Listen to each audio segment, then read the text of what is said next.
I'm getting hungry, it's time to eat. Let the competition feed this beast.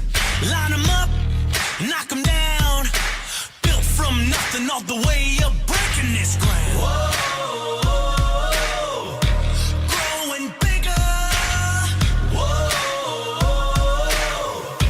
working harder, bigger, stronger, faster.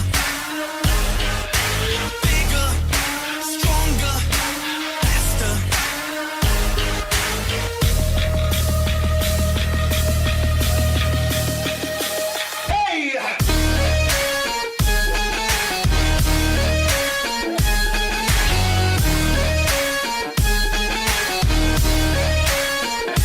About to explode, look out. No pain, no gain, no doubt.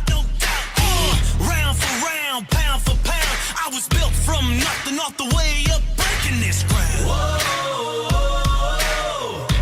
growing bigger. Whoa,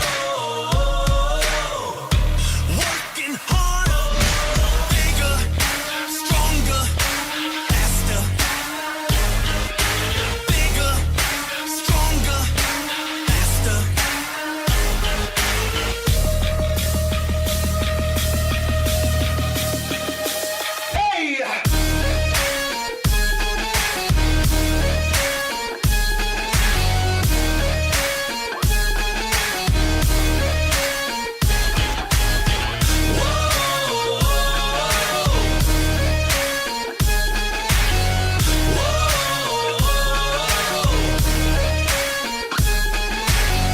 No pain, no gain, rise up and break the chain. No pain, no gain, rise up and break the chain. No pain, no gain, rise up and break the chain. No pain, no gain. No pain, no gain, rise up and break the chain. No pain, no gain, rise up and break the chain. No pain, no gain, rise up and break the chain. No pain, no gain, rise up and break the chain. Break the chain. Bigger, stronger, faster. Bigger, stronger, faster. Bigger, stronger, faster. Bigger, stronger, faster.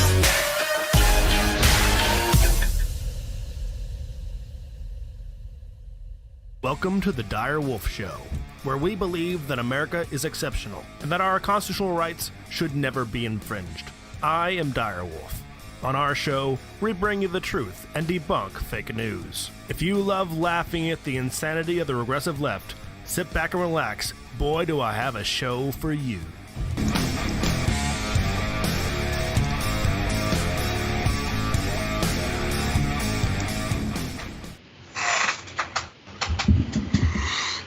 Welcome back, Wolfpack. Dire Wolf here, the unidentified secret Dire Wolf, that is.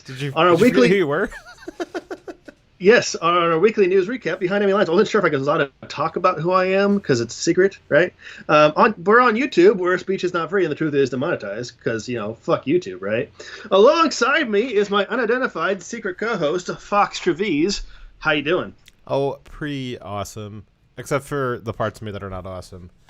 Because I was a little bit sick yesterday. But other than being a little bit sick, I'm awesome. Exactly. Yes. I'm glad you're feeling better. Yes. Anyways, what exactly were you sick with? Was it the vid? I have no, it was not the Vidco. I have a bit of an ear infection, just a light one, though I believe it is now moving into my sinuses, so that's a lot of fun. But I was a little pressure in my ear all day yesterday. It was a little bit dizzy all day, which apparently is very exhausting. And I was going to do a show last night with Krieg Blackpaw. We were very excited to do a show for you guys, and then we couldn't because I was literally passing out. Just from being tired, and which is sad because we missed the game stream this week because we had to do we wanted to watch the debate, and it's been a while since we've seen you guys, which we apologize for. Yes, very sorry about that. A COVID actually has been swinging up again as far as people getting infected with it. Not really the death rate or anything like that. It's not more dangerous. It's more people are getting it again in some states, and people are freaking out about that. Yeah, I mean, it turns out when you summary execute all of the old people in your state, there's like all of a sudden there's no more people that are susceptible to it. Is this the herd immunity that we've been going for? I guess so. It's also going into winter here soon, so we can expect there will be a lot more people with, the cold and flu symptoms that are going to be mistaken for the Rona. Well, there is no flu. There's actually not even any other death. Death has been otherwise cured. It is just coronavirus now. Yes, that is a new advancement in technology. All deaths that we have left are caused by coronavirus, even car crashes, and all deaths during wartime. Yes, also suicides and political executions as well. Yes. So if hypothetically, if a BLM supporter were to shoot in cold blood a Trump supporter, it would be because of coronavirus. You must be talking about the time that happened a few weeks ago, right? No, I don't, actually. I mean, the one happened today. Yes, there was another one today, because that's where we are now. Yes, this is where we're at. It's also, almost like there's a civil war on. Almost like that, yeah. So CT117 said, will that mean more extended lockdowns? For some states, yes.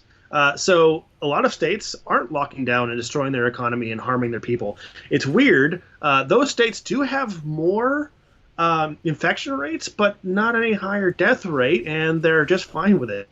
I do believe the lockdowns will 100% depend on the election, because you got to remember, it's not just the president that we're electing; it is also a good portion of Congress, and also your local state and city elections are also happening. So the lockdown in the future will be largely determined by how we all vote in November. Because the lockdowns are 100% political and not necessary. Yes. But we have a lockdown as a much later story that we will probably get to in the next 3 hours. So let's save that conversation for later. Good point. So thank you for all our sponsors. You know who you are. You're to blame for what we do here. You're enabling us. You should feel ashamed of yourself. Yes. Those are among them are Kaylet, Ori Maine, Nathan Cameron, Tetris Freak, Slowpoke Garcia, Thunder Erican, who's female by the way, and the White Lion, and of course Timberwolf for all his donations and boosting us on the Discord. We appreciate all of you guys. Please like, share, subscribe, and do all that fun stuff, because social media companies are trying to destroy us. Yes. Do you want to watch a funny video, Dyer? I would love to watch a funny video. It's in theory, it's not a funny video. In theory, it's a very serious campaign video. It should be terrifying. Yes, actually. But... well, I guess it depends on what kind of job you got. So we all know that the Democrats are fighting for 15, right? Well, Joe Biden has officially entered the fray and says that his campaign is also fighting for 15, just not the 15 that we all thought it was. Let's take a look here. And increasing incomes. A $15 million, or $15,000, $15 minimum wage. I'm dreaming here. But a $15 minimum wage for our essential workers. We're not just going to praise you. We're going to pay you with a good wage. Ensure you have strong benefits. We'll ease the burden of the major costs and increase. Hell, if he's going to offer us a $15 million hourly wage, I would even vote for him.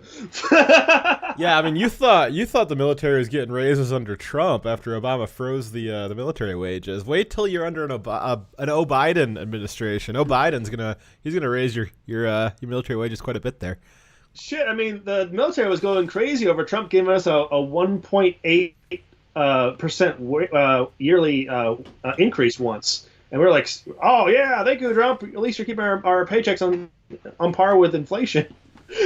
But, geez, that'd be a great increase. Yeah.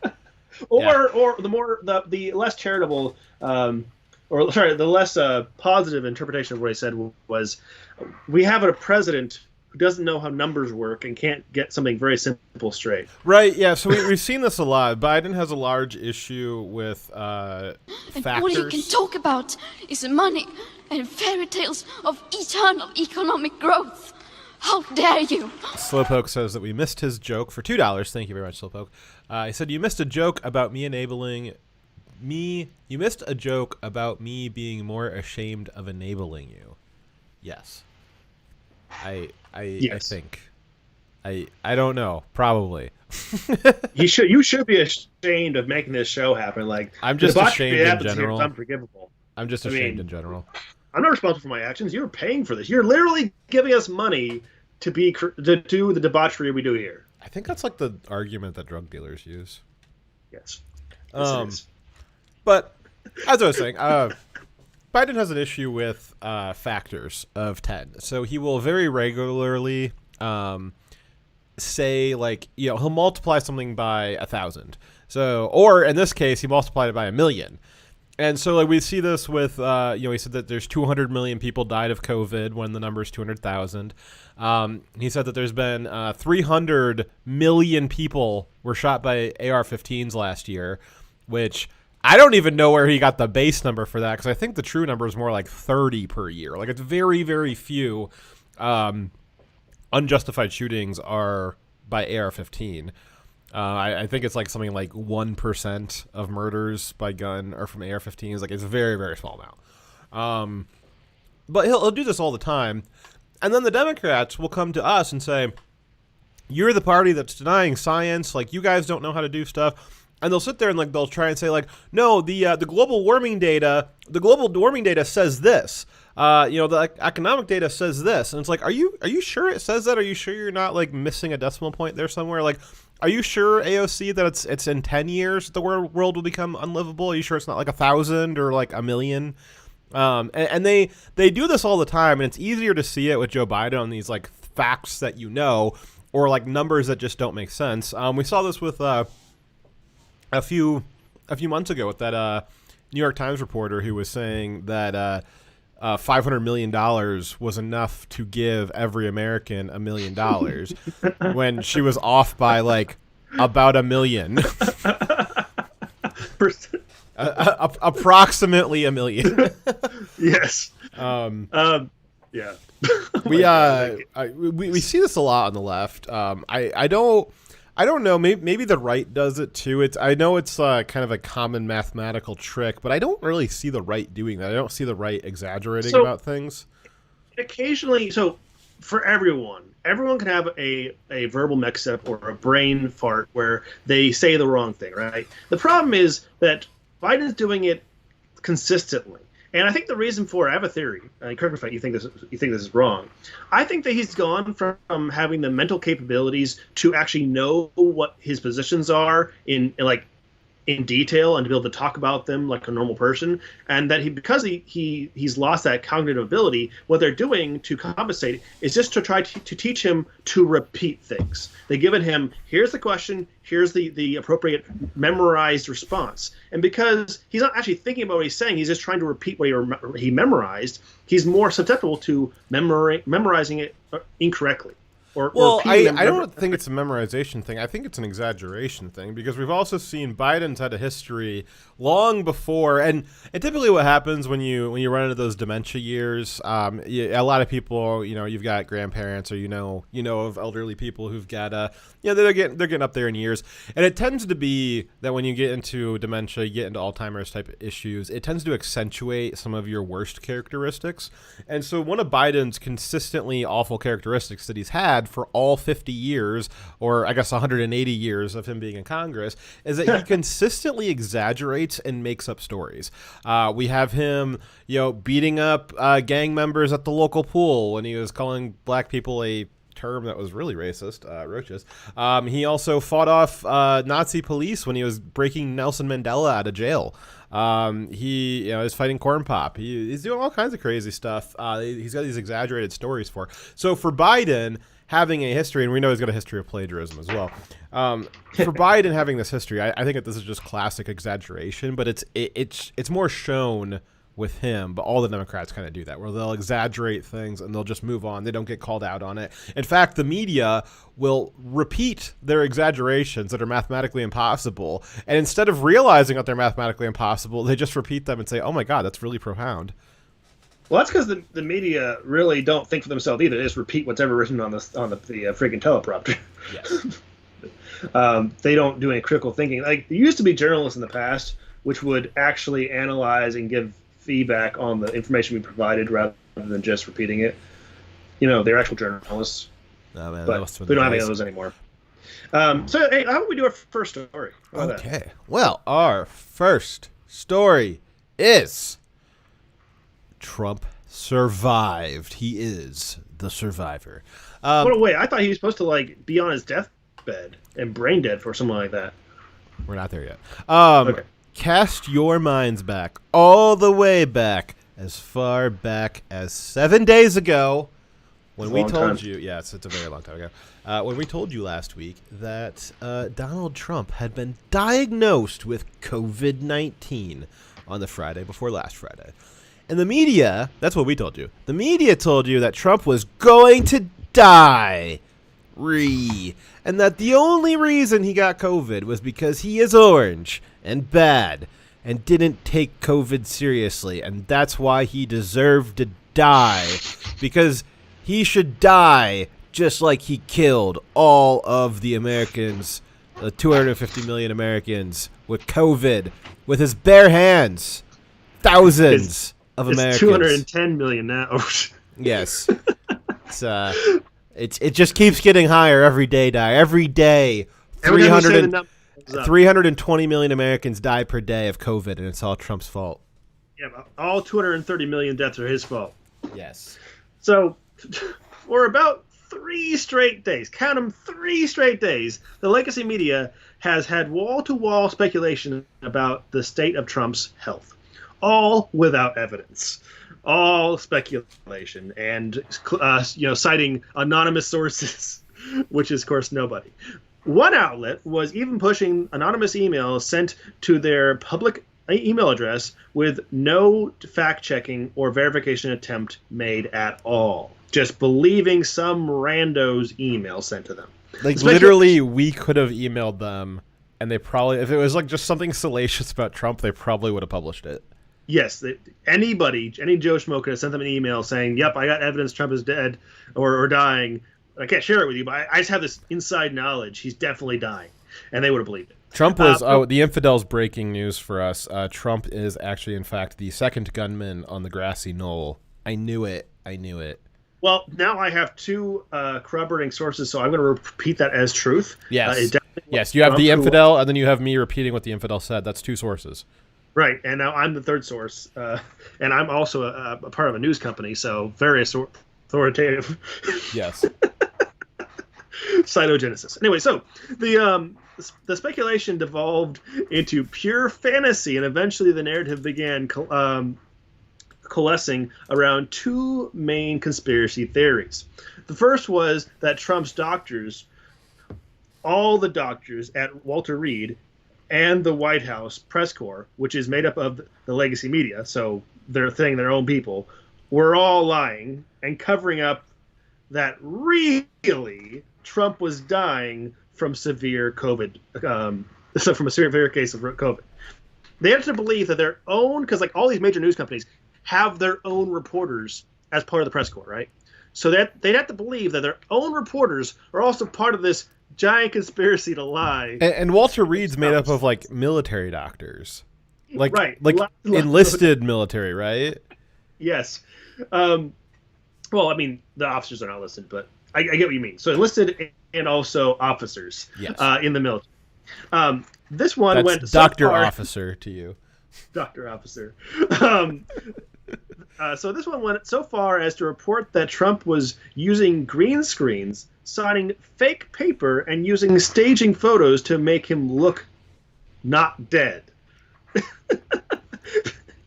Yeah, the New York Times had tweeted out at one point an analysis of whether or not Trump was using a green screen that had the regular like White House background in it. Like there'd be no reason to do it. Like you could just get a bookcase and put books on it about as easy as you could just get a green screen. But like they were proposing that Trump was so dead that he literally could not walk to a room in the White House that had a real desk in it. So they like recreated a fake desk where he was.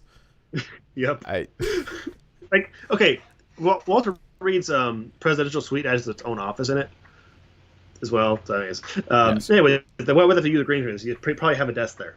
So the second conspiracy was that Trump's doctors, all the doctors at Walter Reed and the White House press corps, which is made up of legacy media, were all lying, covering up that he was really with it. Sorry, that was...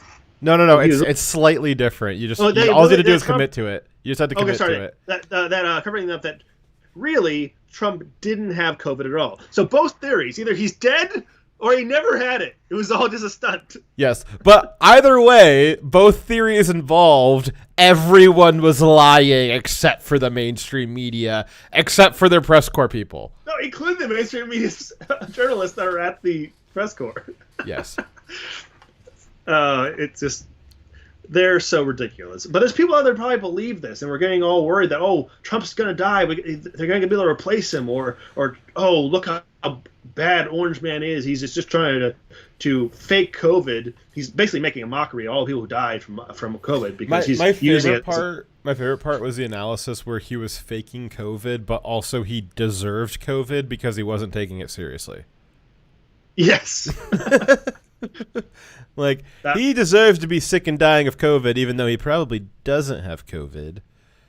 Yeah, it's kind of sickening that so many people were like hoping he was dying and were mocking him and his family, wishing death upon him. I mean, I can't imagine that would have been reported on very well if they were doing that to Obama.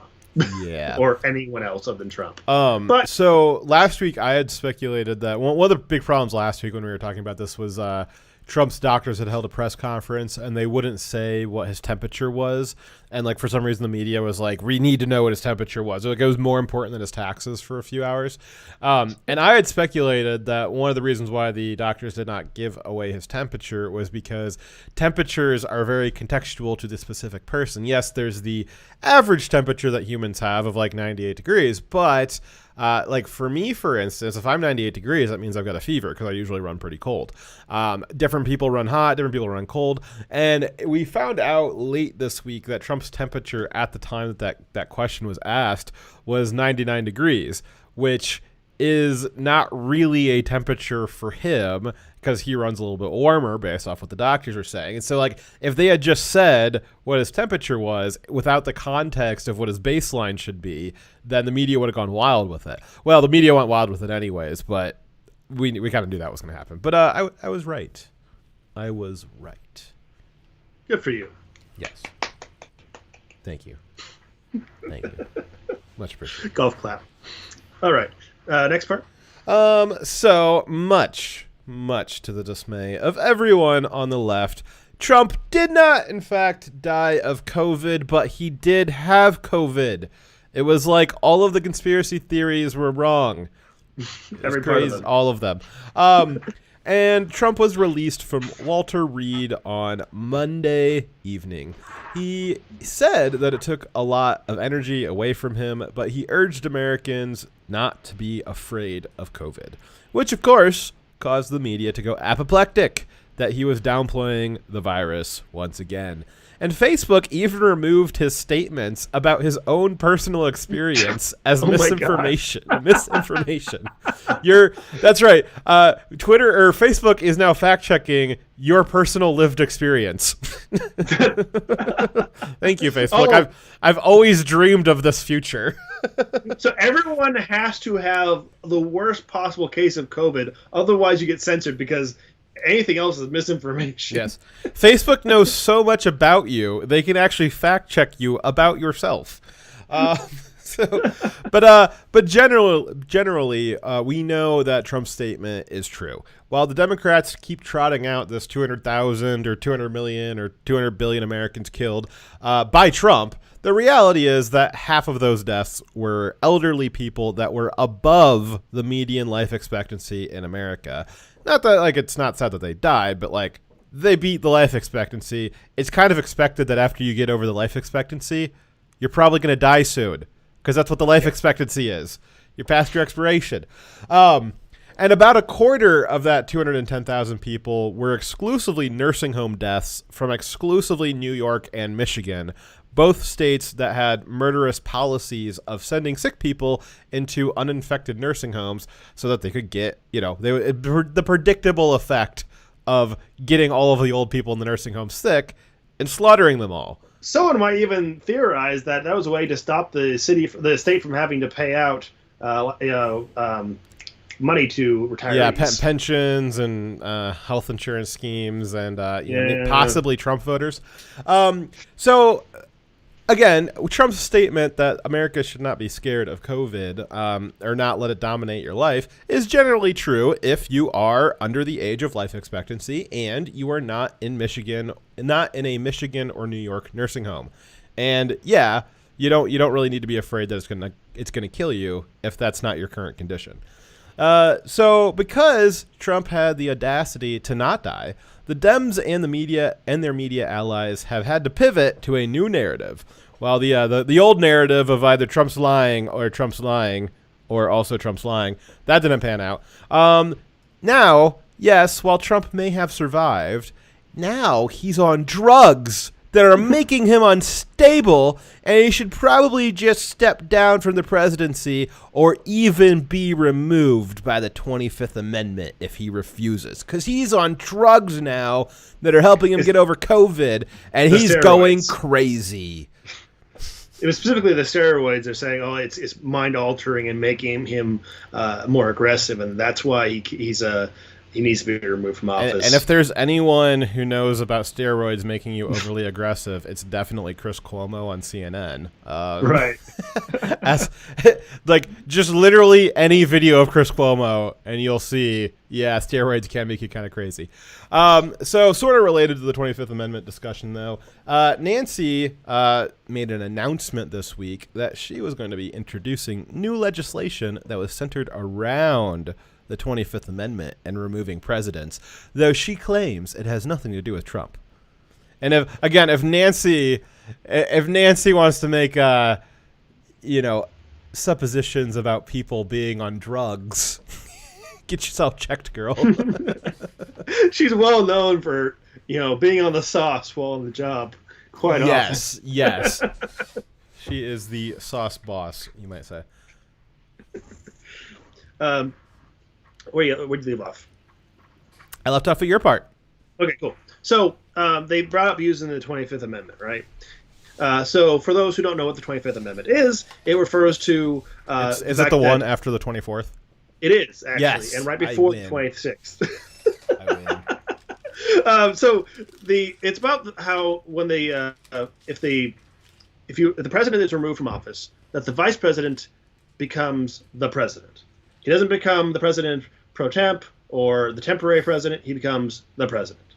And that's in Section 1.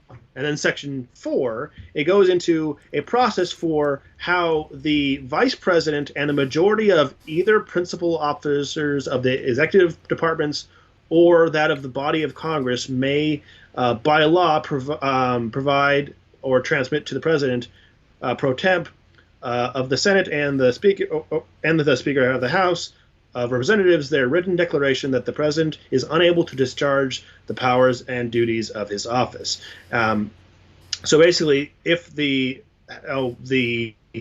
Congress or the vice president are willing to work together, they can remove the president from office because of him being unable to do his duties.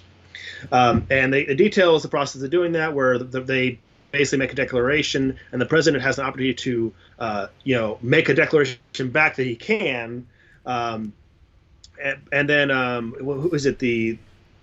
Who in the end makes it the determination?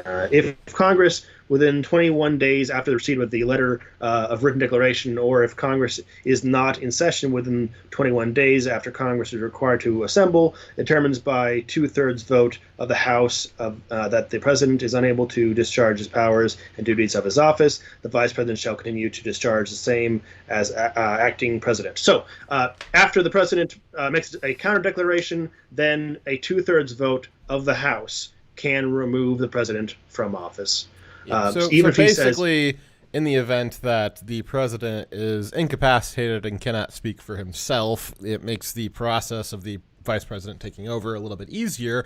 If it is the case that they are trying a political maneuver and the President can, in fact, speak for himself, the amendment offers a remedy whereby the President can speak for himself to countermand the letter saying that he can't, and that's the new process. Now, the important part of this, though, is the part where it says that Congress can, by law, transfer this power of making the decision about whether or not they want to remove the president to a body that they shall deem, which is very, very open-ended language. Basically, it means that Congress could create a new bureaucracy or a council or a group or whatever the hell you want to call it, of anybody that has members consisting of, by any means, it could just be appointments, it could be election, it could be it won't be election, that's for damn sure, but it could be just a body of random people that are picked by arbitrary means, would then be able to be given the power to decide whether or not the president is capable or not, and then they could launch these attempts to try to unseat the president after the people have elected them. And then if Congress agrees, they can, by 2/3 majority, vote to approve, and then now all of a sudden the president's gone. You might have thought that you voted for him, but the politicians decided otherwise. So yeah, again, the line that is referring to is the first line of the fourth section, which says that whenever the Vice President and a majority of either the principal officers of the executive departments, so all of the majority of the executive branch, those different principal offices, the executive officers of those offices, they can also do this. But then it says if such or also other body as Congress may by law provide. So they can, if you have a control of Congress, the House, then you can make whoever has the majority can determine what's the word for the small committees. Yeah, you can set up committees and determine who is on what lead of what committee, or who's in how many spots, how many people are assigned to what committee. So you can make a committee, assign a bunch of Democrats to it, and then have that small committee, which is a very small percentage of the actual House, determine the vote of whether or not the president should be removed. It could just be anybody else too. I believe what some of the Dems and Nancy were proposing was a council of former presidents, which right, all because they could set up anybody. Yeah, all the current living former presidents were all statist shills that were just establishment, just the establishment as baked in the swamp as they could possibly be. There's no requirement on there being bipartisan agreement on how this new body would be created or what it would consist of. Well, yeah, it just needs to be passed by a simple majority and you're good to go. But exactly. the confirmation for removing the president still requires a 2/3 majority, which is probably, Jesus, I mean, that's an awfully crafted amendment, but that's like the one saving check on that, is that it does require a large majority of Congress, which is difficult for either party to get at the moment. But I mean, in theory, Jesus, if one party did get 2/3 majority, though, that amendment would allow you just to immediately oust the president, because you could create a bill that creates a new body that would say the president's not good to go, that he's incompetent, and the president would say, I reject this, and then the 2/3 majority of Congress would just say, too bad, we vote to override you, and now you're impeached, without actually having gone through the impeachment process. I know a lot of people, particularly some people in the chat right now, are thinking this is meant to be used to remove Trump from office, and I don't actually think it is. It might have been in the minds of some people who were pushing for it, but I actually don't think it is, because I don't think they're going to get anywhere close to the 2/3 required to remove him, and definitely it doesn't seem like it's going to make any sense that because obviously he's doing fine, right? No one's going to believe that he actually can't do the duties of the president. He's doing them right now. I think this is actually meant for the eventuality of if they win, they can remove Biden. And I think that Biden, who has stated multiple times that he's like a transition president, that that it's basically Kamala Harris that you're electing if you vote for him, that he would probably willingly step aside. I don't think he wants to be president. I think he's doing this because his party's forcing him to. Well, I think he's doing it because his family corruption that he helped out with through the vice presidency and being in Congress for 47 years. I think that all caught up to him. And the Ukraine stuff, he had to do that. Otherwise, Trump would have been able to investigate him the way that Trump wanted to. And instead, because Biden was running for office, they were able to flip that into the Ukraine scandal and turn that back on Trump for impeachment. Yeah, and then the other side of that is our next story, which will be Obamagate, where it's just more and more and more information every single day that the Obama administration and Biden in particular had a really big hand in crafting the false narrative around Russiagate and using the power of the FBI and the intelligence apparatus weaponizing it against an adversarial party. And a lot of that's coming to light. And if God forbid for the Democrats, if we have another 4 years at an attempt of investigating some of this stuff, I don't know. I still hazard to think that they're actually going to be able to do anything. I don't think that they'll actually do anything because they never actually do anything to Democrats. But certainly it'll be a big embarrassment for that party. But if Biden can get in, then he can also stop that and stop them from uncovering what it is that he did and he and Obama did. So which is why he has to run. Biden actually announced he was running for president only like a week after it came to light that Trump had sent his personal lawyer, to Ukraine to investigate. Nope. It was the day. It was the day. Yeah, it was like 12 hours later. Okay, there. Yeah, man, is it that? Yeah, no, I remember. Later? I remember because we when we were reviewing the story a while back, I remember being very shocked at the dates on it because I was like, wait a second, this can't be right. The dates were one after another. It was April, and whatever the date was that Biden announced, the day before was when there was big movement in all the Ukraine timeline. Okay, I'll double check, but I believe you. But anyways, the point was it was right after. And it was very clear that he decided that his best defense for avoiding investigation for his crimes was to be running for president, because then anything that's investigating him would look like political interference. Yep. And then the media and the Democrat establishment went along with this, and the whole Ukraine Gate thing was to try to distract from what Biden had done. They all came out afterwards. I think we're jackknifing a little bit here. Do you want to just move on into the Obamagate story? Yeah, let's do that. You can get in the trailer a little bit ahead of the tractor here. All right, so our next story, the previous story is kind of wrapped up. It's just Nancy's doing impeachment again. We've kind of seen that playbook. It's a slightly new play, but it's the same play. Obamagate though, Obamagate, as you guys know, is a very complicated story. And so we are going to try to ignore all the complications and just hope that you know enough to get the context for what we're talking about. Because if we were able to explain the entirety of Obamagate, we'd probably get like a lot more views on YouTube. But also, it would take like 7 hours. So Obamagate is the investigation into the FBI's illegal spying on Trump during the 2016 campaign and the fraudulent attempt that was based on the investigation to try to remove Trump from office by using the false Russian dossier and framing the Trump campaign officials like Michael Flynn and Carter Page. Obamagate, in short, is a deep state attempt by the Democrat Party working with allies in the deep state, the bureaucracies and the intelligence agencies, to sway the election and to then unseat the rightfully elected president. And when their first goal of getting elected failed, because Hillary was just devastatingly unlikable. As we've said before, this story is complicated and would require many hours to complete to complete cover to cover.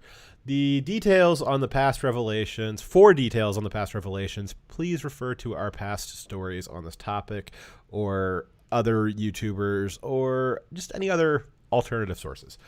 This story that we'll be covering today will be the newest revelations. Right.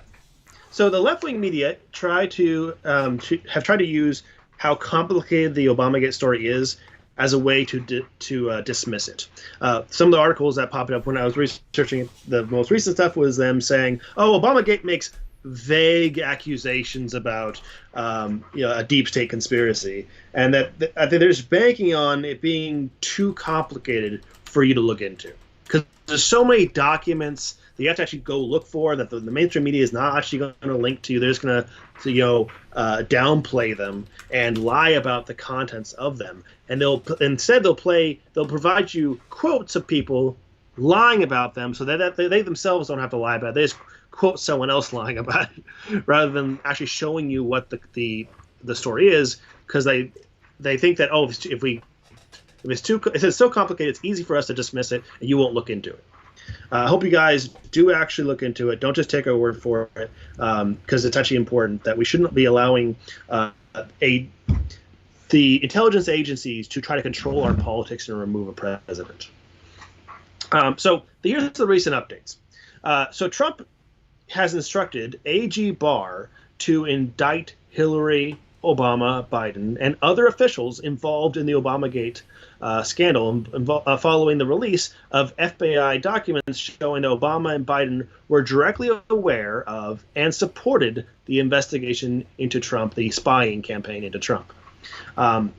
So Trump many times yesterday demanded the arrest that arrest be made because of the multiple well-documented crimes committed by the Obama admin officials and the FBI. He said that in no uncertain terms he wanted them arrested. And some of the quotes on Twitter, because all his instructions and all his ranting was on Twitter, because that's how we do politics nowadays. On Twitter, he tweeted out saying, "Where are the arrests? Can you imagine if the roles were reversed? Long-term sentences would be started 2 years ago. Shameful. Do something about this. The biggest of all political scandals in history. Biden, Obama, and crooked Hillary led this treasonous plot. Biden shouldn't be allowed to run. Get caught." Got caught. Got caught. Yes. He's on to something there, though. I mean, like, there's a bunch of Trump campaign officials who literally didn't do anything and have been in jail for like the last year and a half. And there's a bunch of Obama-era people who did do stuff that was way worse than the fake stuff that they made up about the Trump officials, and they're not seeing there's no repercussions for it whatsoever. In fact, Comey is on his second book, and he just had a live-action movie. We have Trump officials who they were only put in jail because FBI it's been proven falsified evidence against them, and they were put in jail regardless for having done literally nothing. We also have a mountain of evidence that FBI officials and the Obama admin have committed crimes and nothing has happened. We don't have to imagine if it was the shoe was on the other foot. We can already see what the opposite would look like, and they will prosecute Trump's friends who've done nothing wrong, his colleagues who've done nothing wrong, and they will not prosecute anyone who's on the Democrat side, even if they fucking kill somebody. Yes. To defend against all enemies of the deep state, foreign and domestic. Let's see here. So A.G. Barr said that he does not expect any criminal investigation into Obama or Biden, despite the evidence uncovered by the FBI. Maleficent? What's that say, Dar? All right, never mind. So, investigation. Let's go with that. I don't know what the hell that word has to do with anything. You're just like dumping random words in there to try and throw me off. Let's see. So, again, A.G. Barr says he doesn't expect any criminal investigation into Obama or Biden, despite the evidence uncovered by the FBI and the recent release of documents that show Obama, Hillary, and Biden had directly instigated and directed the fraudulent investigation into Trump's campaign.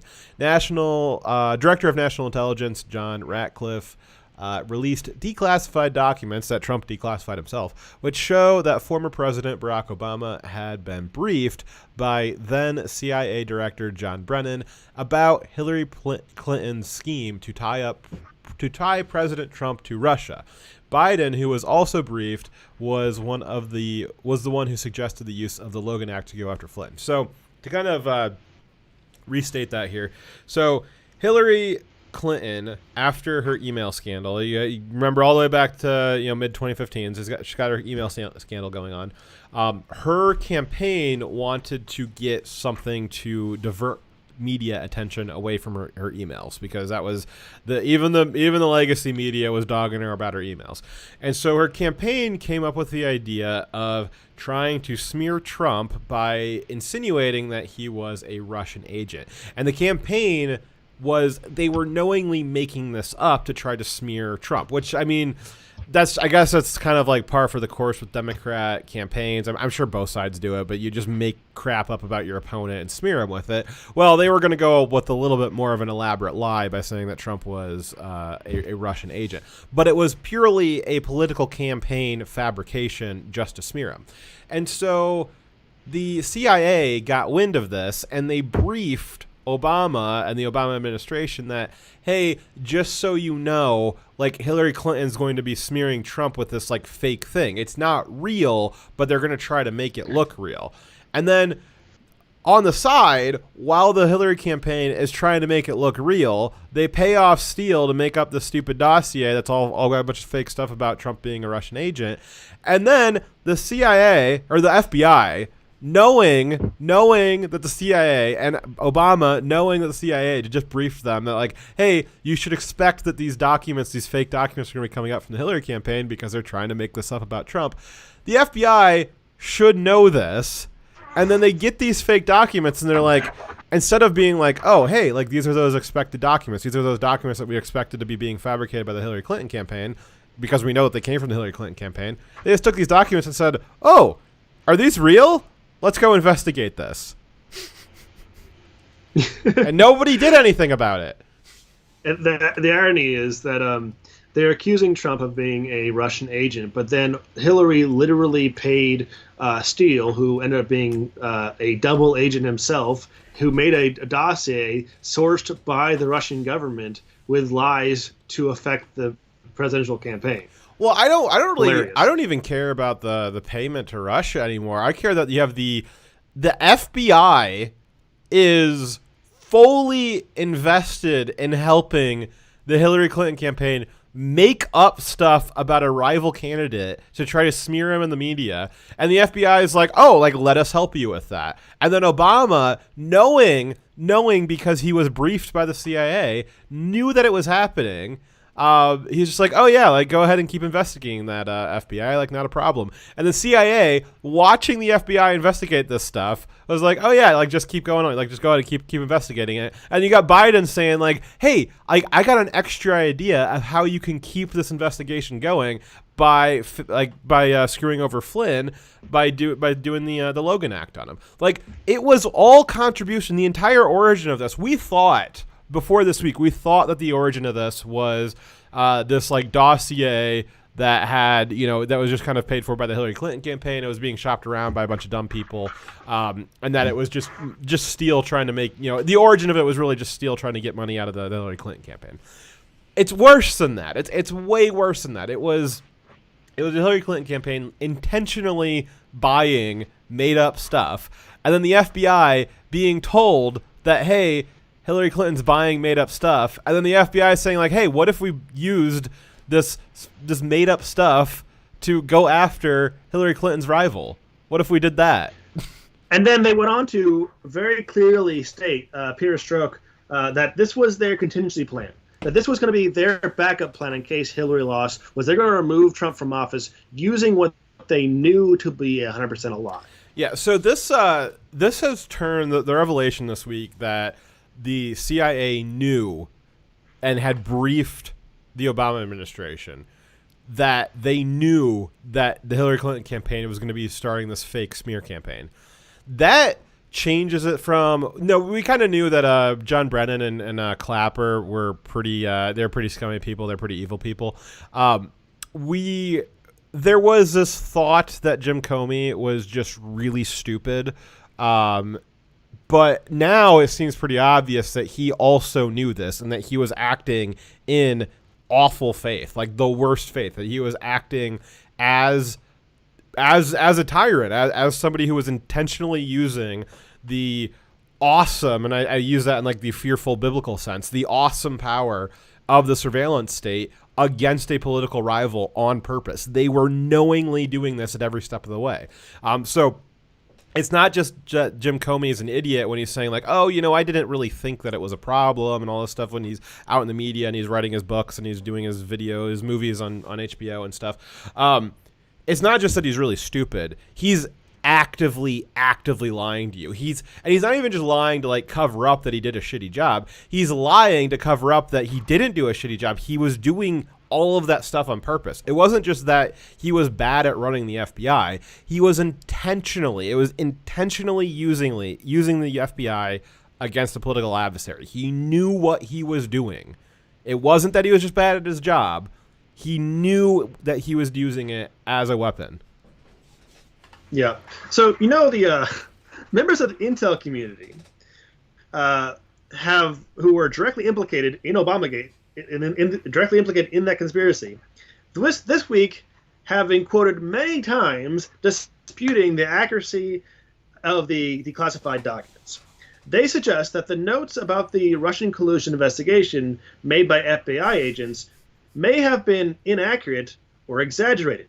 So basically, the media is reporting that the defendant being accused is disputing the evidence against them. Color me surprised. Very surprising. Of course they're disputing it. They're like, I don't want to go to jail.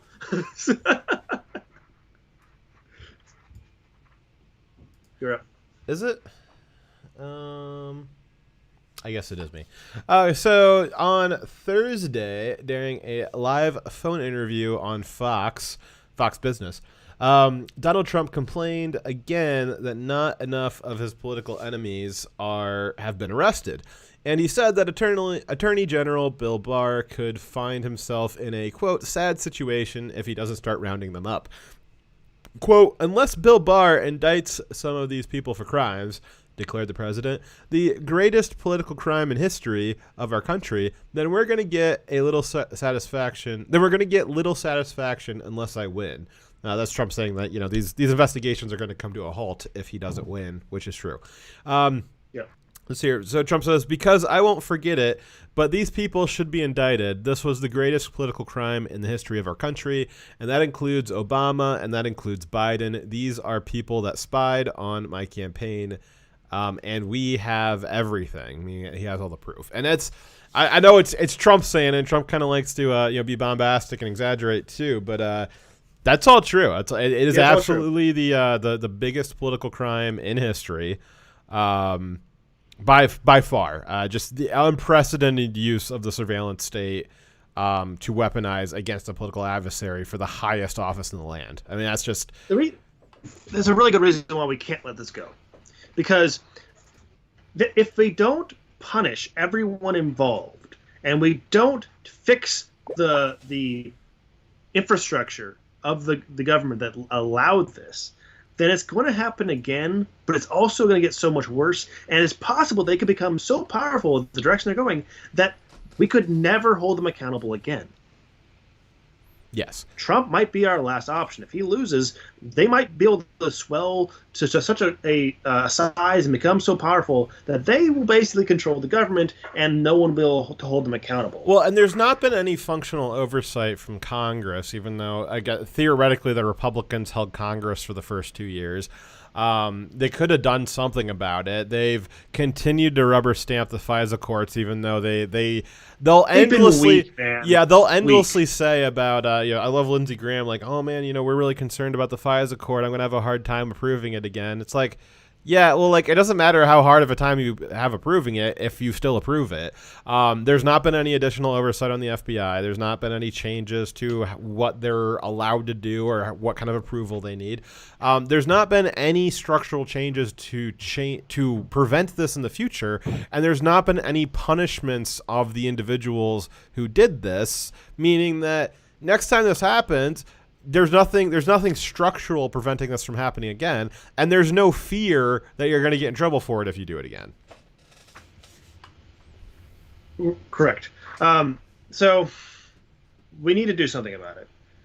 And Trump's, if they're obviously not going to do it before the election, I don't think Barr wants to do that at all. Has no appetite for it. So if we're going to hold him accountable, you have to have Trump elected again. Because don't think any Democrat president would do anything about it. Definitely not Kamala or Biden. They're not going to fix this problem. We gotta have the House and the Senate. Yeah, but again, it's not just having an R after their name, because we've had plenty of times where Republicans have had the House and Senate, and they've been fucking feckless when it comes to holding the intel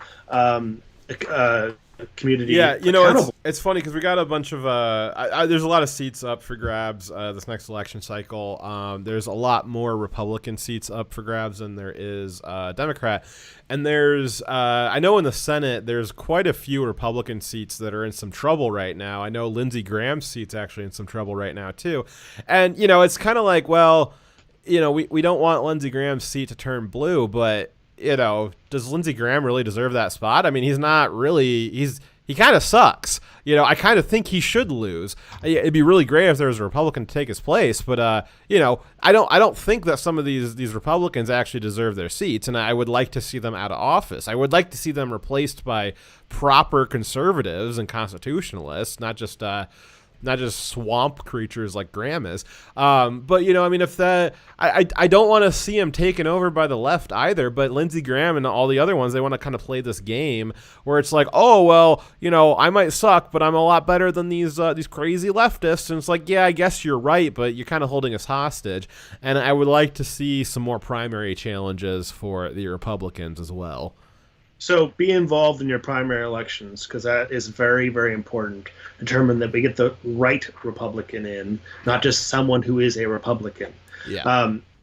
But right now, like the previous Senates and Houses have been controlled by Republicans. Were stonewalled. Like when they asked for documents, they tried to hold a hearing. The intel communities would say no, and then nothing happened. Those intel officers that said no or slow. Refusing documents at all, they weren't put in jail. Well, they weren't held accountable for Lindsey Graham and Ted Cruz and Jim Jordan and a bunch of, they all shook their fingers, Dyer. They shook their fingers and they got angry, and they had a really good 5-minute clip of them just giving it to the FBI in those hearings. They shook their fingers. Yeah, but explain to me how we have the House, the Senate, and the presidency all in agreement that this evidence needs to be provided so that the Senate and the House can do their job of investigating a crime, and these intel committees were not held accountable when they said no. They don't have the right to say no. They are working at the pleasure of the president. Well, what we saw. You know what we saw when they did try and push back a little bit. What did we see? We saw all of a sudden Schiff was able to get the tapped text message records of Devin Nunes, his Schiff being a Democrat on the House, one of the House committees, and Nunes being his chair for the Republican side, and somehow Nunes' phone got tapped by the FBI, and all of his text messages got leaked by Schiff. That's weird. So that's what happens when you actually do confront them a little bit too hard. Right. So why wasn't there a prosecution there? Why is our Congress so weak that they are not able to hold them accountable? And where are the fucking whistleblowers?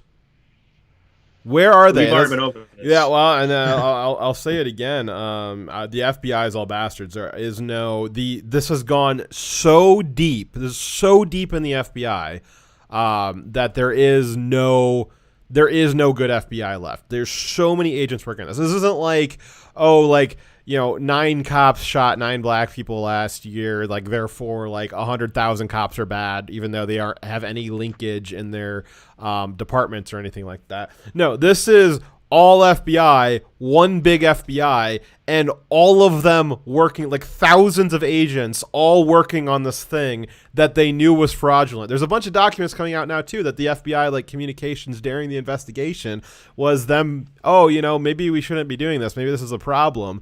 And, it's great that they realized that it was a problem, but they needed to go that next step further and say, you know what? I am not going to be following this unlawful order. This is unconstitutional. This is not what our mandate is. And also, I'm going to be whistleblowing on this because you guys are acting out beyond your authority. No, they all just happily followed orders, and I don't think it was just following orders. I think that they were gleeful to help use their agency as a weapon, which means that there's a massive cultural problem there that I don't think can be fixed by hoping for the best. I think it needs to be gutted. And we had laid out a path on a previous show where if we got rid of the FBI, somebody would need to take its place. And I think that we laid out a decent path that certain expansions in the DOJ and a proper usage of the U.S. Marshals, I think, could fill all the gaps on the FBI. Yep, we had a great plan for that, actually. So Trump declassified all documents related to the Russia Gate scandal and the operations to spy on his campaign.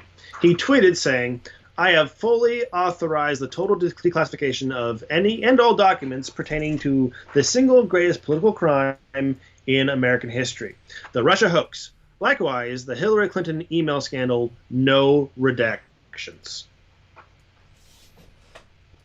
So, of course, he got attacked for that because, like, oh, you're going to release to the public some of the secret information that's going to endanger people's lives. I don't think that anything that's been released has in any way endangered how our operations or anyone's lives, because it's not overseas investigations that are being revealed. It's just pertaining to a civil matter. It's just pertaining to the corruption of the previous administration, right. Which apparently, if you showcase the corruption of the previous administration and the current establishment, like, that's a threat to national security. Like, and we've actually, we see this quite a lot. There's a lot of discussion that the classification process is abusive, that they will classify things that are embarrassing but not necessarily privileged information. Yes. And so this seems to be another one of those cases where some of this was classified due to it being embarrassing, but not because it was a national security issue. Yep. So I think that the stuff shouldn't have been classified like this in the first place, because all it is evidence of corruption. Like, why is the personal notes from an FBI agent saying that he is aware he's doing something unlawful and he's aware that the Russian investigation is based on lies, and that he thinks that he should get insurance to cover? Well, because that would mean that they would keep Trump in office because they wouldn't be able to investigate him, which is a threat to national security in their eyes. Right. See, there's nothing in that conversation that was originally classified that could be used by a foreign nation. Yes.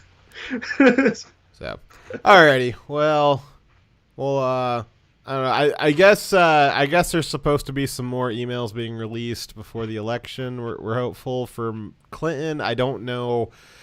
At this point, what difference does it make? Boy Beta Cock, the transaction is complete. Weaponizing accusations to cover up their own crimes, that is the Democrat way. It happens everywhere, from Kavanaugh to Covington Kid. Media, mayors, governors, the whole DNC. It's their unifying principle.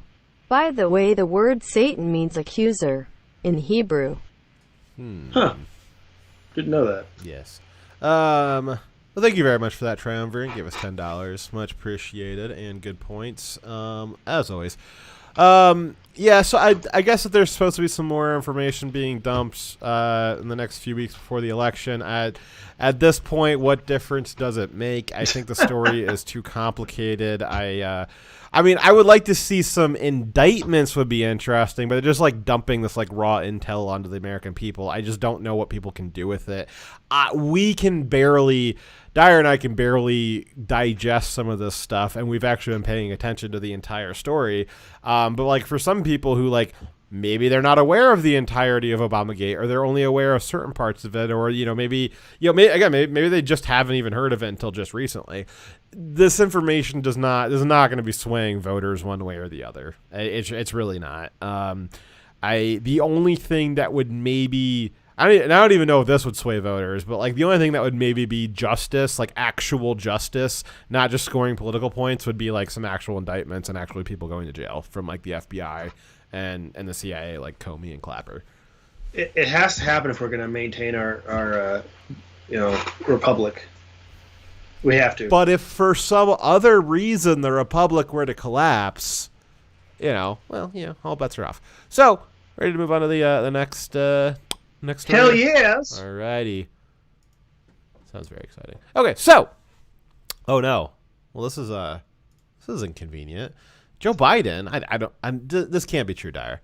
Joe Biden says he doesn't think voters deserve to know what they are voting for. Huh. If they do, they wouldn't vote for it.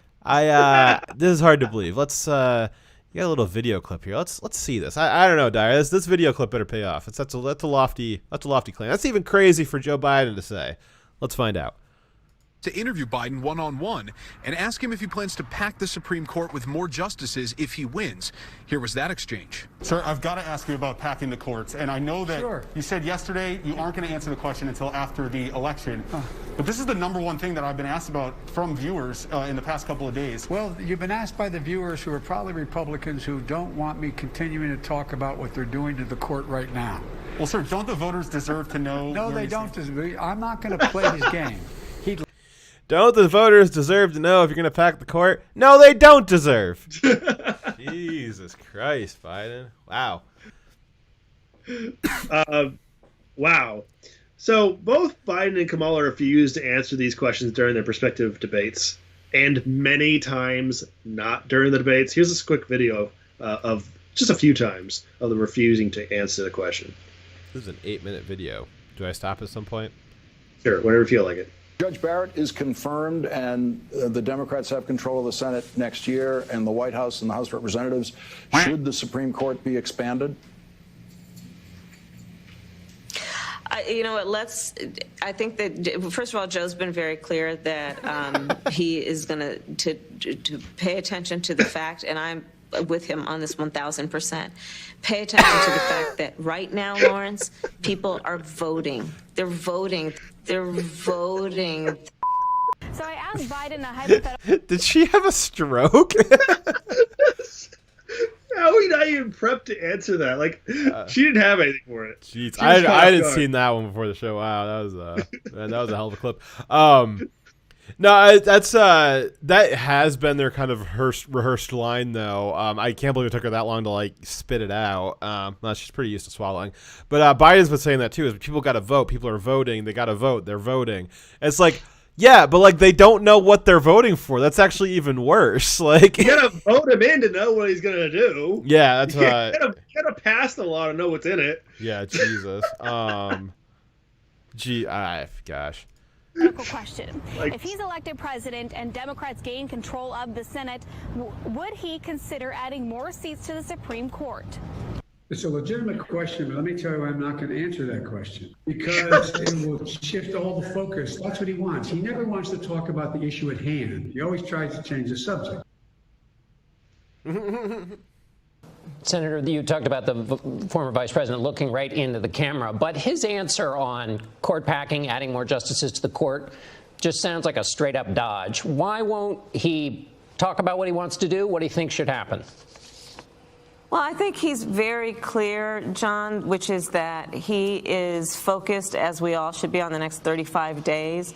And he is focused on, one, the process by which we're even having the conversation about the United States Supreme Court. We all just honored, and I was there while the great Ruth Bader Ginsburg was lying in state, the first woman ever. You always try to change the subject. Senator Harris, should Democrats try to pack the court next year? Thank you. We tried. Pittsburgh's Action News 4 viewers are not shy about letting me know what they want me to ask you. One thing they want me to ask you is a question that came up during the debate, and that is, if you're president, would you seek to increase the number of U.S. Supreme Court nominees? You know, that's exactly what they want me to talk about, so we don't talk about how they're violating the Constitution now. I'm not going to play Trump's game. Wait. They don't want us to talk about how you're violating the Constitution now, so I'm not going to talk about how I'm violating the Constitution later. Exactly. Okay, so he's saying, Biden said whether or not he doesn't want to talk about whether or not he's subverting our democracy because it'd be a distraction from Trump's violation of our Constitution, right? So we don't talk about how I'm going to violate it because look what Trump's doing to the Constitution. But the number of justices on the Supreme Court is not in the Constitution. So Trump is, and there's nothing, definitely nothing about in an election year whether or not the president should appoint, because it actually says that it's the president's job to appoint the justices to the Supreme Court, and it does not give right. Yeah, and I know you got this a little bit later. I'm going to skip it up till now. There was a tall tale told by Kamala Harris during the debate about Lincoln. Lincoln, who, you know, Honest Abe, who she cited as Honest Abe, which I don't know what Kamala knows about being honest. But she said that Kamala said that Lincoln had a very late appointment come up before the next election cycle, and he chose not to make the appointment because the election was so close. When the reality is that he did make the appointment. It's just that he waited because Congress was not in session at the time. And, you know, it being the 1800s, there was, it was kind of hard to get a direct flight from, you know, the various states in the 1800s to get yourself back to Washington for a late night vote. So he had to actually wait until Congress was in session. But I believe that once Congress was in session shortly after, he made the appointment the next day. So Kamala's story about trying to say, well, Trump's not like Honest Abe. Honest Abe's a better man than Trump was actually completely made up. She cited honesty while lying about it. Yeah. So the reason why Lincoln didn't make an appointment that would not get voted on right before an election was there was no benefit to it. So if you nominate and then get that person confirmed, there's a benefit. But if you make a nomination and that person has no hope of being confirmed, then you only have the negative effect of he had a very delicate coalition of different conservative groups that were supporting him, many of them that disagreed with each other and who would have argued over his pick. So he would have only had the negative of having his supporters argue about his pick, but not the benefit of actually having the justice appointed. Yes. It had nothing to do with the election. It had all to do with the fact that the Congress was out of session and would not vote on his nominee. And I'm not saying that he wasn't totally justified in what he did, but if you want to cite somebody who was a constitutionalist, Lincoln is not your guy. He went so far above and beyond what the Constitution authorizes him to do. He went completely against all of the established rules that it had to, during the Civil War. Again, justified reasoning that we can look back on that and say, yeah, okay, I kind of see why I did that. And it was against the Constitution, but it wasn't morally wrong. We can make that distinction there. But if you're going to try and cite somebody who's a strict constitutionalist, Lincoln is not your guy. No, definitely not. Now that I've like mixed up the script here, do you want to get me back on track here? Yeah, absolutely. So that's the one clip we had about Biden. All you can talk about is money and fairy tales of eternal economic growth. How dare you? Yeah, Slowpoke's backing me up here for $2. Thank you very much, Slowpoke. He said, didn't Honest Abe do a lot of shifty crap during his time, like suspend habeas corpus? Yeah, he did a lot of things where he was just like, this doesn't apply to us anymore. And everybody was like, okay. And then just moved on. There was a lot of things that he did that, again, we can look back on it and say, okay, like you kind of got the job done. You know, morally, the overarching what you accomplished was morally correct.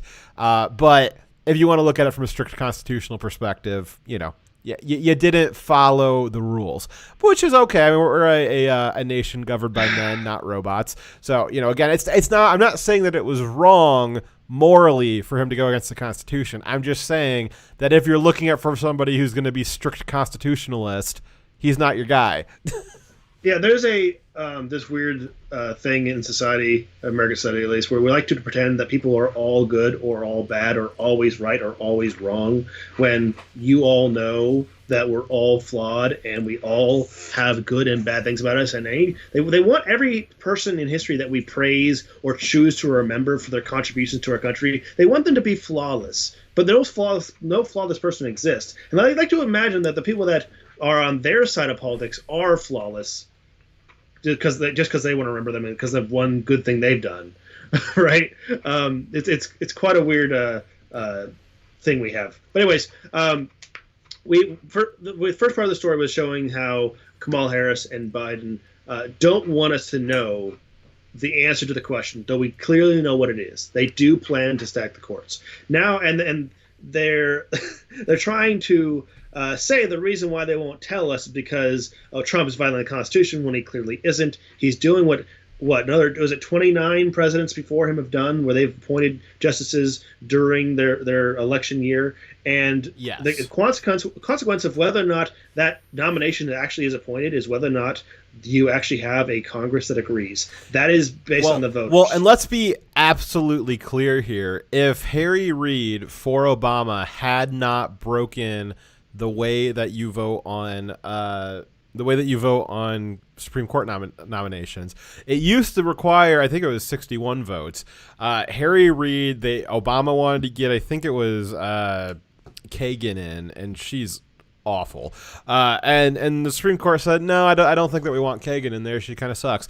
And then Harry Reid was like, all right, well, we're going to change the rules. And it became from 60 to 51 was a simple majority. And a bunch of Republicans said, you're going to regret that. Like, okay, like, good job. You got your Supreme Court pick, but you're going to regret that. Mitch McConnell famously said, you will regret this, and sooner than you think. And 7 years later, Trump has gotten 3 Supreme Court nominations. 2 of them have gone through. The third one will go through very shortly here.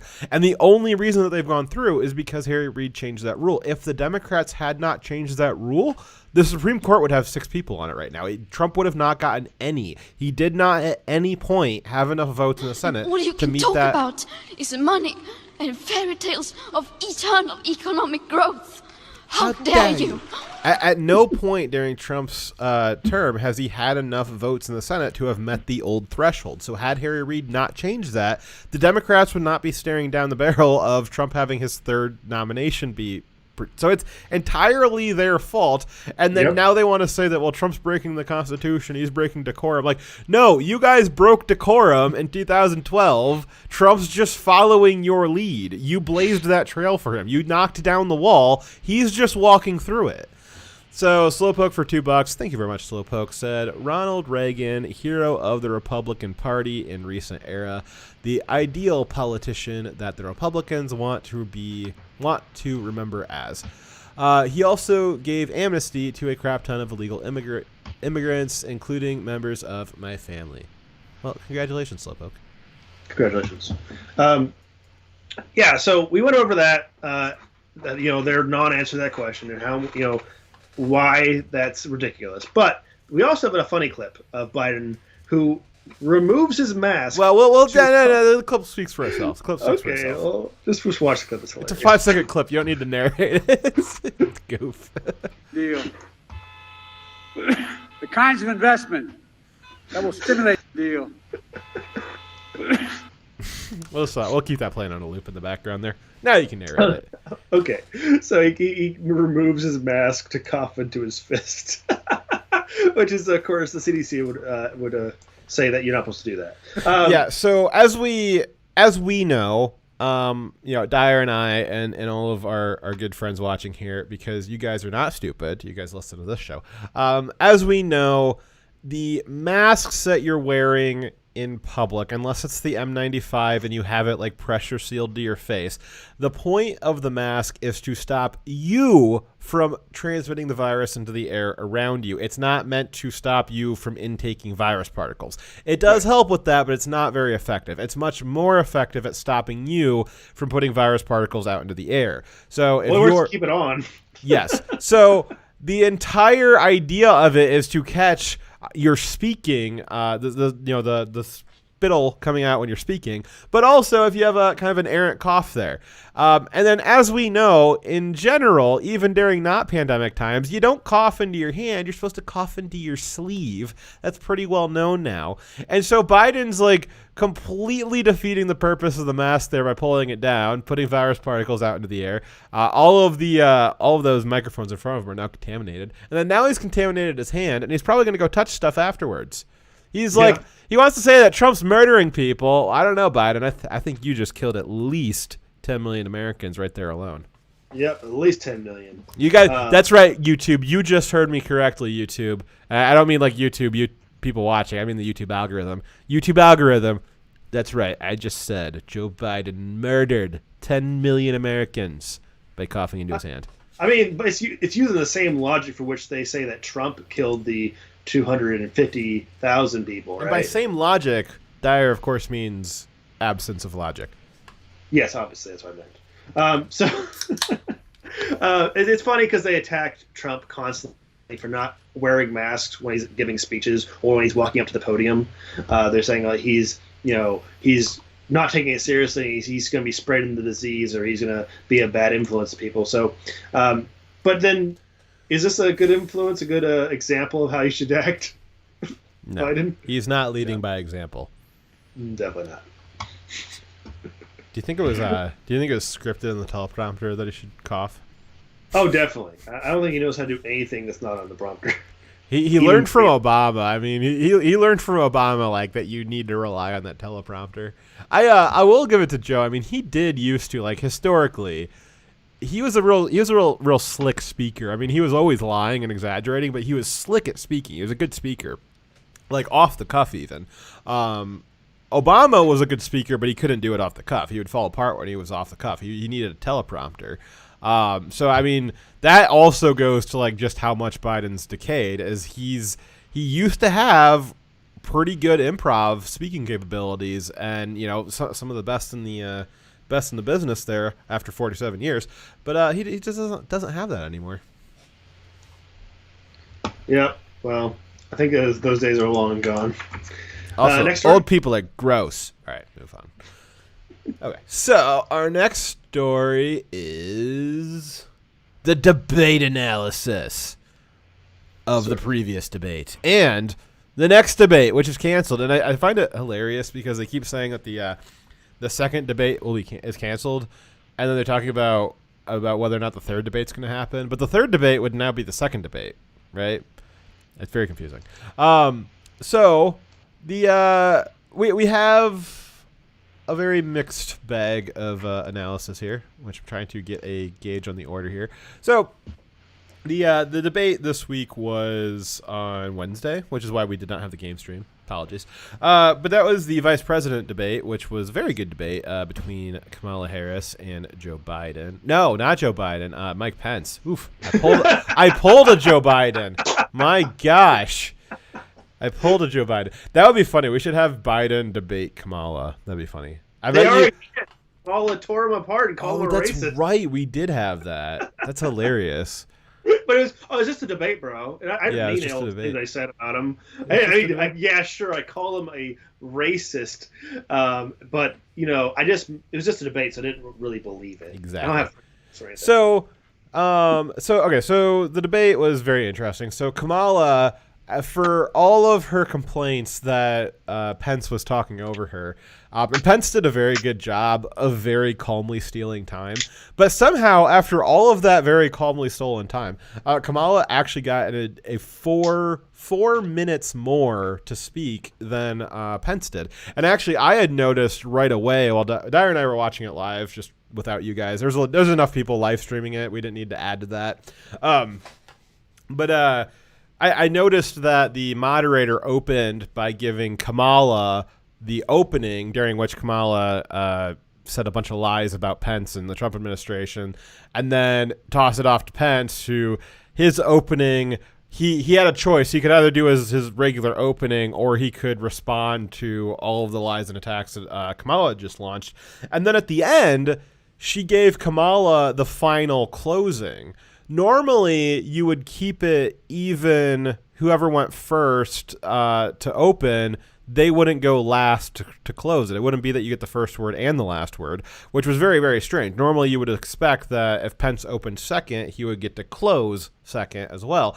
But they maneuvered it so that Kamala could open by immediately putting Pence on the defensive, and then when Pence got his closing, Kamala got the final word, which not very fair there. We saw that play out a lot within each section, where Kamala would get the first word in a particular section, or like a particular question or topic, and then she would also get the last word, which is why she probably got an additional 4 minutes. All of the questions were 2 categories. It was, Pence, why are you defending the Orange Man, and are you sad that you killed so many people? And then it was, Kamala, you're beautiful. Why do you think Trump is so bad?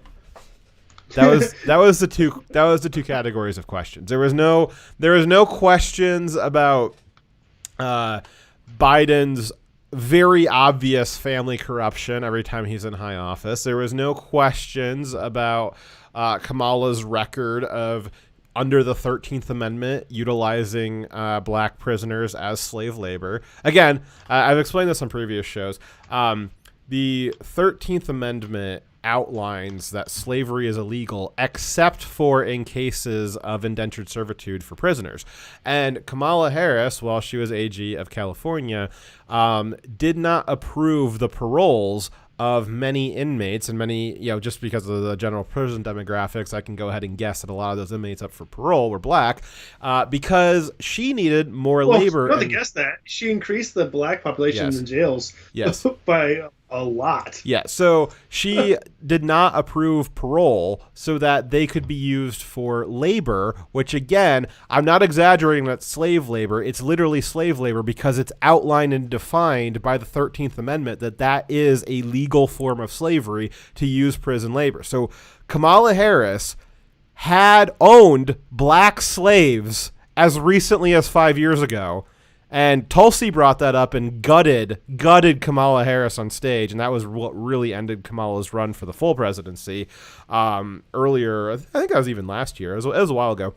But that didn't come up. I would imagine that should come up. It didn't come up that Kamala had called Biden a racist, implied that he was, well, didn't necessarily need to be implied because Biden is a racist.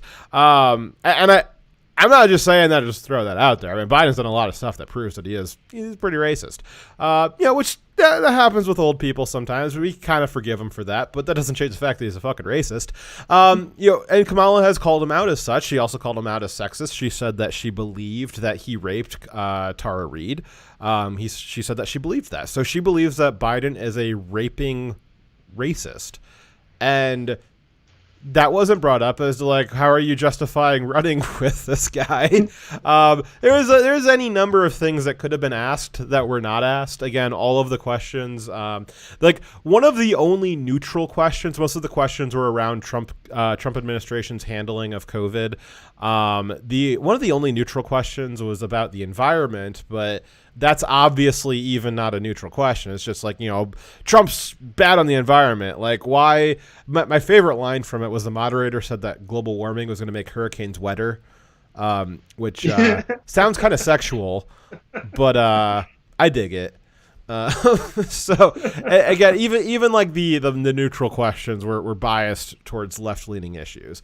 The moderator did a lot of framing of questions where she would say, actually it's funny, a couple of them she would get through like a 1 or 2 minute monologue, and I'd be like, "Is there a question coming up here?" She'd say a bunch of facts, or what she was saying is facts. Yeah. She'd assume things were true in her questions. Well, yeah. So one of the things was that she wasn't prefacing them with facts; she was prefacing them with qualifiers. So she would say something that happened, and then she would qualify it with "that was bad," when it's not even necessarily clear that what she was saying was even like a bad thing. It was just a thing that happened.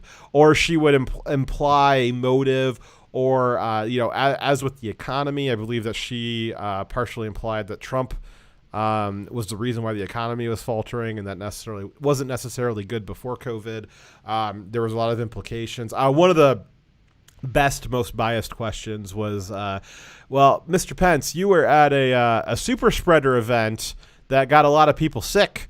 How do you feel about that? And then Kamala, how do you feel about Pence being at a super spreader event and helping Trump get a bunch of people sick? I was like, I don't know. Is that an unbiased question? I don't know. It sounds pretty one-sided to me. And again, It's not clear. That was news to me, actually. That was really news to me that it was proven that the Rose Garden ceremony for Amy Coney Barrett, that was news to me that was proven to be the super spreader event where Trump got sick and got everyone else sick. It's entirely plausible that they got sick at the presidential debate the week before. All of those people are around each other all the time anyway, so it's not clear that they infected each other at that event. Again, maybe it did happen. It's possible, but she was stating as fact that it did happen at that event. The moderator was stating that it was a fact that everyone got sick at that event, when it's not clear that was true. Also, we don't know it was Trump that got anyone infected. It could have been anyone at either of those events. There was some overlap. But regardless, someone getting infected and then passing it isn't Trump's fault. It wasn't like he controls the virus. But regardless, another thing about the moderator and the bias of the moderator was you mentioned how Kamala got the first question and then also got the last question, but you left out that the first question that she received was isn't Orange Man bad question, and then it just gave her the ability to give her platform, whereas Pence actually received a real question, right? That he had to choose whether or not he was going to actually answer the question and actually give it a real answer, or not answer the question, seem like he's dodging it, and then respond to what how he was attacked. Yeah. So the questions were not of equal weight of importance and meaning, right? Yeah. Now, I will say that I loved Pence's performance. I really think that it was I know Pence gets out there and makes speeches, but they're just not nearly as interesting as Trump's speeches because he's calm and collected and is a good, solid speaker. Whereas Trump's like, that's like going to an event. It's like going to the WWE. He's going to be knocked down, drag out, insulting people. It's going to be fun. He's going to have high energy, all this stuff. But I think it's a oversight of the Trump campaign in general. I know that they're not going to get any help from the media, but they should be trying harder to get Pence out there. I know that he speaks at rallies. All you can talk about is money and fairy tales every day of eternal economic growth. How dare you? I'm just saying, and that's what I'm saying. Like, I know that he's out there giving speeches, but the Trump campaigns needs to figure out a way to make those more interesting for people to pick up, for commentators and news to pick up and show. Because Pence is, I can't remember who said it, but somebody described Pence during this, debate as being the avatar of the Trump plan, meaning that Trump gives his plan with all of the emotional effect that is Trump. It's all this, crazy excitement and, rah-rah and, body slamming people. Whereas Pence, he is all of that emotion is completely stripped away. He's just the embodiment of the Trump plan. It's This is what I want. Yeah, it's a good plan. It makes sense. It's coherent. It's got specific tasks to do, specific goals to accomplish. And Trump does that too, but when he adds in all of the emotional effect, that can turn people off, or you can kind of miss some of it in the background, or he won't focus on the right things, or he doesn't even know. Trump's not the best at selling his accomplishments. There's a lot of things that the Trump administration has accomplished at the direction of Trump that I think are like really awesome, like way better than like a lot of the other stuff that he's done. And he doesn't even focus on that stuff at all because he likes to get bogged down in the more fun things. Whereas his press secretaries and Pence have done a really good job at actually advertising logically, briefly, and more accurately what Trump has done and what their plan moving forward is. And the thing is, actually, it's kind of genius to think about it. There's two kinds of people. There's people who like to have the way Trump speaks, and they really respond well to that. They love the excitement. They get more involved in politics because of the spectacle that Trump makes it, and they like that. But then there's people like me who hate the way Trump speaks, find it very annoying, but those same people love the way that Pence speaks. Yes. Because so if I ever had any trepidation about what Trump's plan was, because often it's kind of hard for me to decipher what he really, because he has trouble communicating, right? I go to Pence, and I get to hear the logical way of describing his plan and what they plan on doing. Like, okay, now I feel better about it because I heard it in a brief, logical way, right? Yeah. A little bit of breaking news here. Thank you, Triumvirate. Let's see here. From the physician to the president, the White House, memorandum for Kayleigh McEnany. From physician to the president, Commander, U.S. Navy. Subject, Saturday health update on Donald J. Trump. I released the following information with the permission of President Donald J. Trump. This evening, I am happy to report, in addition to the president meeting the CDC criteria for the safe discontinuation of isolation, this morning's COVID PCR sample demonstrates, by currently recognized standards, he, meaning Trump, is no longer considered a transmission risk to others. Now at day 10 from symptom onset, fever-free for well over 24 hours, and all symptoms improved, the assortment of advanced diagnostic tests obtained reveal there is no longer evidence of actively replicating virus. In addition, sequencing testing throughout his illness has demonstrated decreasing viral loads that correlate with increasing cycle threshold times, as well as decreasing the now undetectable subgenomic mRNA. Trump is no longer contagious, guys. Woo! He's not dead. He might be paused, but he's undetectable. All right. So, I think the next debate should be uncanceled. That's what chat's saying. I agree.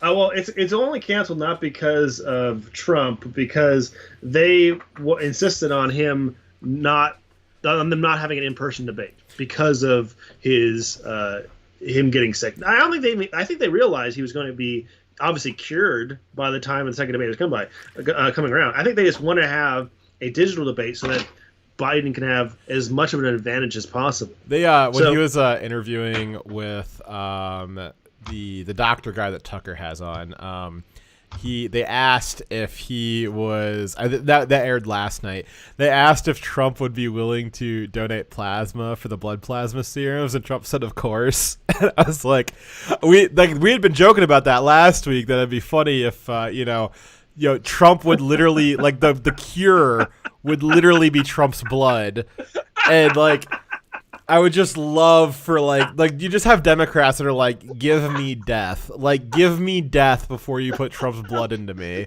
They would literally, they would let themselves die before getting Trump's blood put in them. Yes, please, Mr. President, please. I just want to watch the world burn. I hope that if I get sick, that I get Trump's blood plasma. That'd be awesome. Oh my God, we'll all have a little bit of Trump in us. Yes. It's the Trump in you. So fucking absurd. I hope they do it. You know what's funny is they'll probably I can see the narrative already is that they're going to be saying that the doctors are lying when again as I read out that was from the physician to the president who is a commander in the U.S. Navy, and the media is going to what sounds like, and I'm going to explain why it's not necessarily absurd from their perspective, but it sounds absurd to suggest that a Navy commander is lying on behalf of the president. But from their perspective, they regularly get government entities to lie on their behalf. They get the FBI to lie on their behalf. They get the CIA and all the bureaucracies to lie on their behalf. So maybe they think like, I bet you Trump can get the military to lie on his behalf because we get the FBI to do it all the time and they do it no problem. So they probably think that the military is just as corrupt as the FBI is when, there's debate on that, but probably not at the physician level. I don't think it is as corrupt. There is definitely corruption, but I don't think it's as corrupt. I think you mean to say, I think that you're not supposed to say that. Direwolf rescinds that comment. Right. Yes. Right. But getting back to the topic, and definitely changing this topic, to the analysis of the debate. So one of the things that stuck out to me was Kamala lied about the Green New Deal, as did Biden during his debate, actually. Biden said, I didn't say I support the Green New Deal. Now here's the thing about my Green New Deal. He went on to describe the Green New Deal that he just said he didn't support as being part of his campaign promises. Can't quite get his story straight there. But even the moderator, the very, very biased moderator, pointed out that the Green New Deal is on the Kamala Harris Biden website. That was surprising. And I was surprised. I mean, I knew that, but I didn't think she was going to say it and call her out on it. But it is a pretty blatant lie that, they are actually saying this is one of their goals. And then she's saying in the debate that, no, I don't support the Green New Deal. But also, Kamala Harris was one of the ones who co-signed the actual Green New Deal that was put out before. She was in full support of that insanity back then. And she should, and they've said that they support it now. So she should have answered the question, but she refused to. Yes. I would like to point out, as a side note, a slight difference I noticed between the vice president and the presidential debates is if you look at this picture and you focus on the top two frames and you look at that center white line, just look to either side, see the blue in the background. The blue in the background, basically the same shade of blue. It's relatively similar. Now, this is the background from the presidential debate. And you can see this is the picture that I got that tight shot from. If you look at this zoomed in, you can see that the one on the left is a significantly different shade of blue. Something's wrong with it. It's a different shade of blue, even though Trump and Biden are standing on the same stage. And when you look at the full picture, man, Trump is just as orange as ever, isn't he? Huh, I wonder what happened there. Could it be perhaps that somebody overboosted the saturation on that camera? Could it be that even maybe a particular light shade was put on that? This sounds like a conspiracy theory, but you guys can see it for yourself. They're on the same stage. When you go look at Biden Harris, or when you look at Pence Harris, it's the same shade of blue. You go to Trump Biden, all of a sudden, they're standing 10 feet apart on the exact same stage, and all of a sudden, it's a completely different shade of blue, and Trump's just as orange as he's ever been. You really wonder what's going on here. You can actually see it, too. Do this when you watch in the next debate, or if you guys happen to catch some clips of the previous debate. You can see it in their shirts, too. You can see, because there's white balance. If you look at Biden's shirt, it's subtle, but if you really look at the picture, you can see on Biden's shirt it's actually white. And you can see on Trump's shirts it's a little bit yellowed when you compare it to Biden's shirt. It's obvious that the entire color of his frame has been orange shifted. It's very obvious. Because they're both standing in the exact same spot. It's less obvious when Trump's by himself, but it's very obvious that this is what they're doing. And it's crazy, too, because this was the Fox News debate. Fox put this on. So Fox it's two things that they could have done. They could have either put a different, an oranger light on Trump, which, again, would be non-standard. Why would you put a different colored light on one of the... lighting is a very important thing. Why would you put a off-colored light onto the other candidate? Or they boosted the saturation on that particular camera. These are really high-power media agencies that focus on the audio-visual.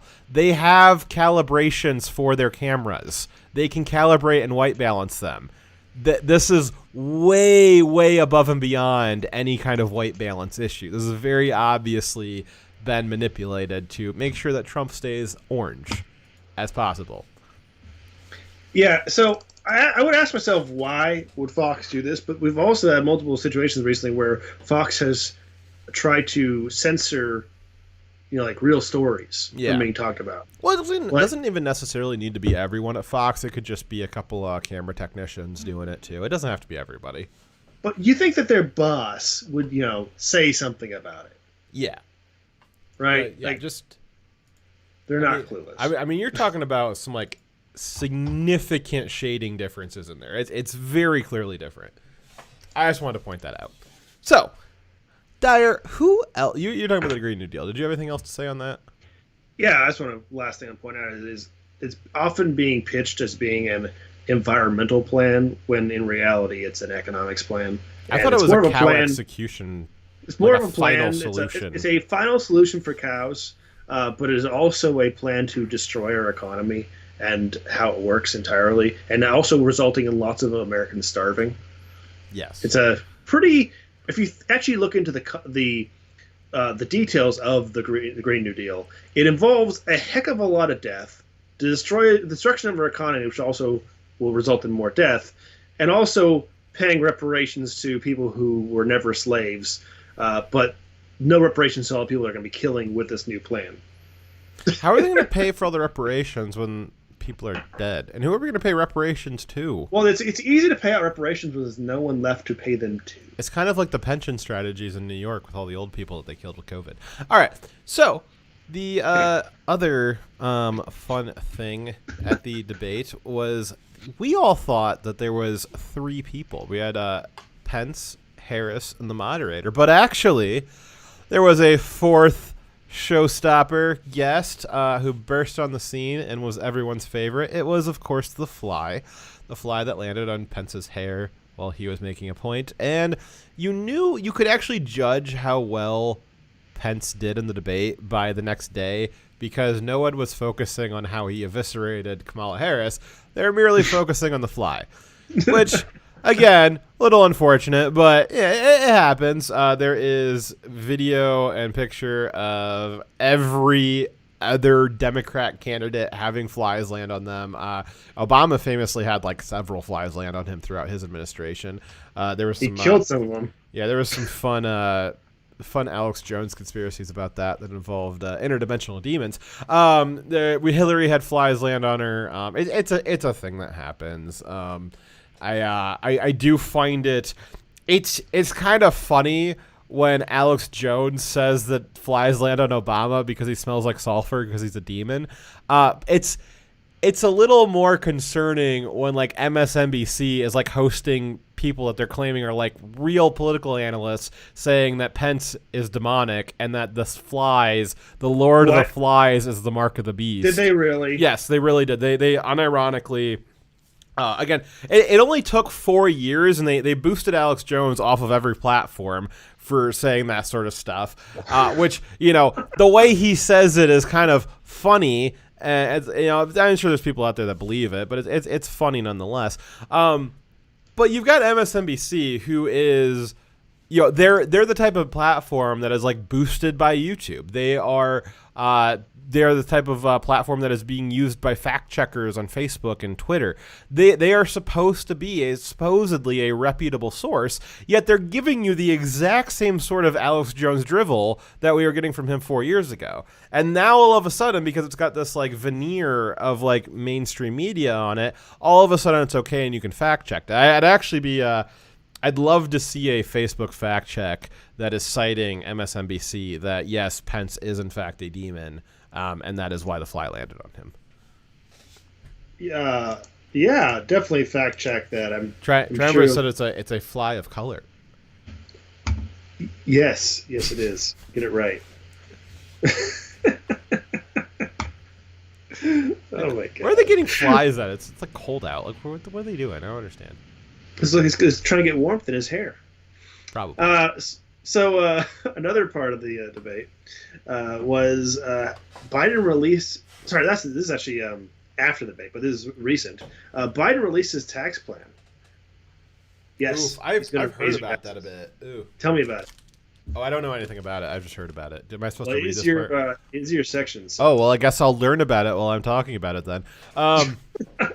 Biden and Kamala have stated that they plan to repeal the Trump tax cuts, which would raise everyone's taxes, even though they've claimed that they will not be raising everyone's taxes.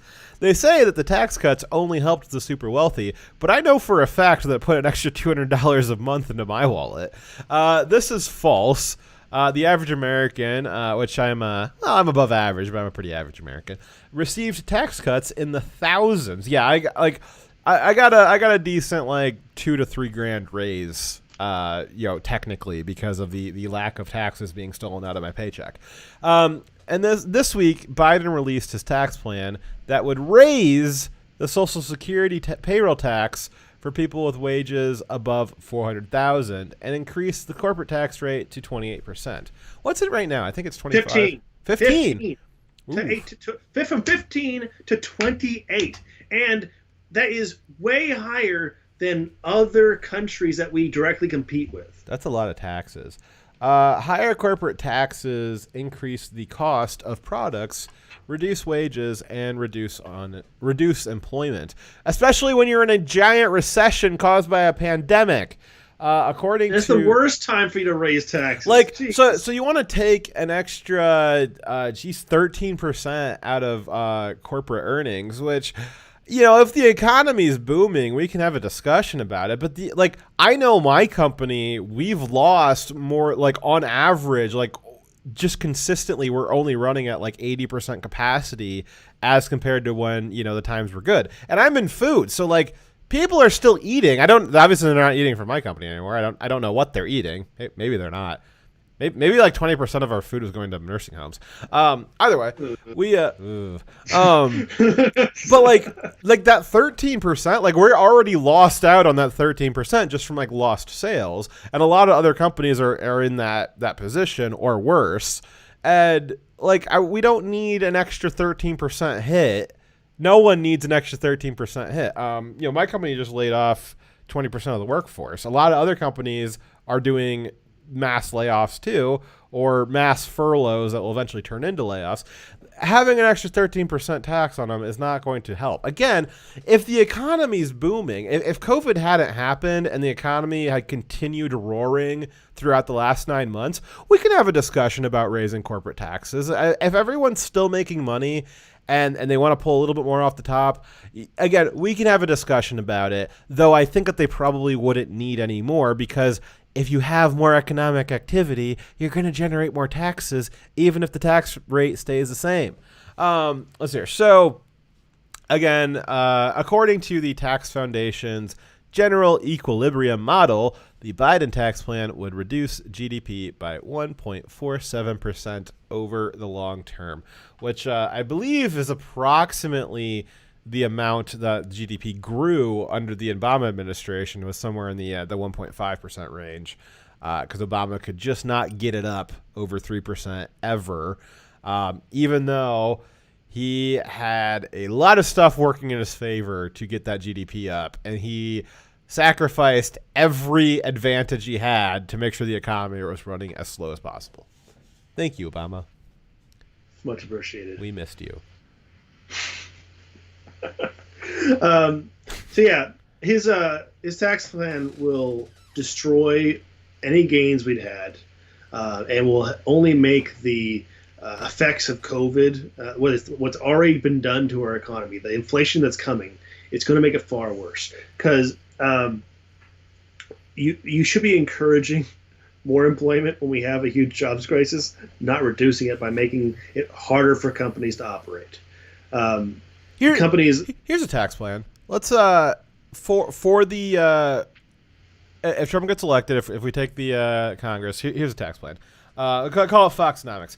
Let's say, just to get us out of the COVID slump on the economy, we will, January 1st, all corporate taxes are 0 for 365 days. Though, at the same time, every corporate tax loophole on the books will be also removed, though your taxes will go to 0.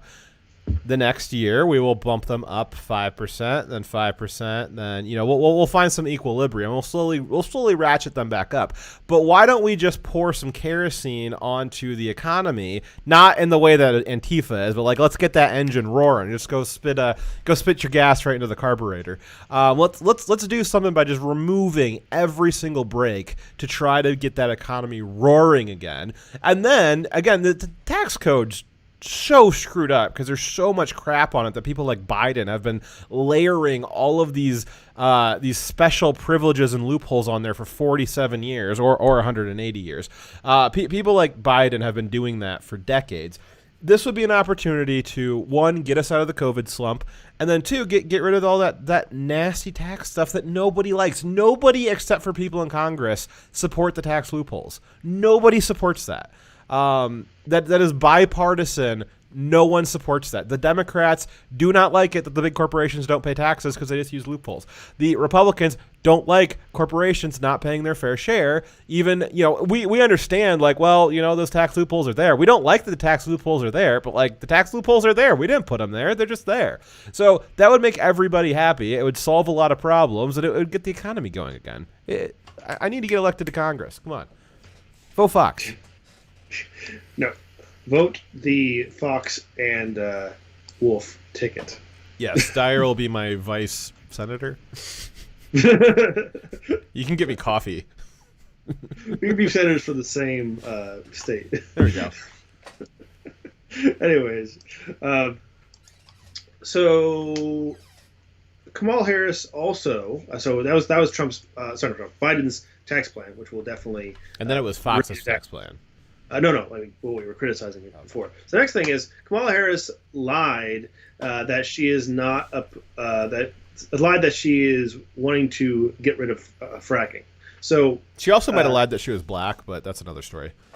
Well, yeah, she did get elected to. Actually, she literally lied because in her opening, she literally lied about being black. In her opening, she said that she was the first, something about being like one of the first black senators. That was a woman, but that's not true because when she got elected to the Senate, she was praised for being the first Indian woman to the Senate. So she actually did lie about that in her opening during this debate, which is pretty wild. Yep. So she also lied about being wanting to get rid of fracking. She's on video saying that day one of her presidency, she would get rid of fracking. As we all know, a vote for Biden is a vote for her to be president. So, yeah, that is yet again one of many lies. And the thing is, it's shocking that she made so many. Like Biden, he messes things up because he's just fumbling around. But she was at least being articulate. But when she's being articulate, she was saying things that are provably false. They're on video. Now. Why do I keep saying Biden? I think it's because they both have white hair. Pence, he also lied. This was a zinger. So Pence has done this lie before, and it's not necessarily like a lie on purpose. He's just, for some reason, this is one of the few things that he hasn't quite gotten figured out and he's not articulate on. So Pence has said this before, but he also said it during the debate, that Trump, as one of the things that Trump did to protect the country from COVID, Trump shut down the economy. And Pence keeps rallying this. He's done this a few times in a few different contexts, but he did this during the debate too, saying that Trump shut down the economy. It was unprecedented that Trump shut down the economy to help the country with COVID. That is not true. It's not true. The Democrat governors shut down the economy. All of the economic shutdowns came from the governor from the state level. All of that stuff was orchestrated at the state level. Trump does not have the power to mandate shutdowns of certain state economies. He doesn't have the power to do that. Congress might, but the president does not have the power to do that. And so Pence keeps saying that because he thinks that he's saying a good thing in Trump's benefit, as you know, this is a good thing that Trump did, when it's because he thinks that's what people want to hear. And this is something that he's not had properly explained to him, or he hasn't had figured out for himself, that this is not the case. Trump offered a lot of guidance. You can go through all of the guidance that the Trump administration offered. You can go through the task force that they set up, the mobilization of resources that all the governors that needed equipment got their equipment. They mobilized the military, they mobilized the National Guard, they mobilized testing and did the warp speed thing. They got the all of the different corporations involved and to be able to use the parking lots for testing, and they helped fund all the testing. That's all stuff that he can say, but he keeps thinking that this idea that Trump shut down the economy, one, he thinks that that's true, and like two, he thinks that it was a good thing, and I think it's because it's like this, well, Trump did this big unprecedented thing. You guys keep saying that he didn't do anything, but he did this big unprecedented thing, when it's not true that Trump shut down the economy, and two, it's not, even if he did, it wouldn't be a good thing. So like, I don't know why he keeps saying that. He said that again during this debate, which is not good. It's just not true is the problem. And then he's also said that a few times during other speeches. He also tweeted it out once, and he actually ended up deleting that tweet. So I don't know why he would have thought like, oh wow, like I really misspoke there, and I had to delete this tweet. So I should probably just say the same thing again during the biggest debate that I'm going to be in. I don't know. I don't know if he's thinking through that on his own and thinking that's a good thing, or if somebody fed him that line. Pence is a pretty sharp guy. I bet you he probably writes all of his own lines, but I don't know. That's a misstatement, and I think that needed to be made clear to him, or he should have like strategized with somebody as to like, hey, when it comes up, like, what did Trump do for COVID? You know, I'm going to go through this list of things, and he could have bounced that idea off of somebody, and that somebody could have been like, whoa.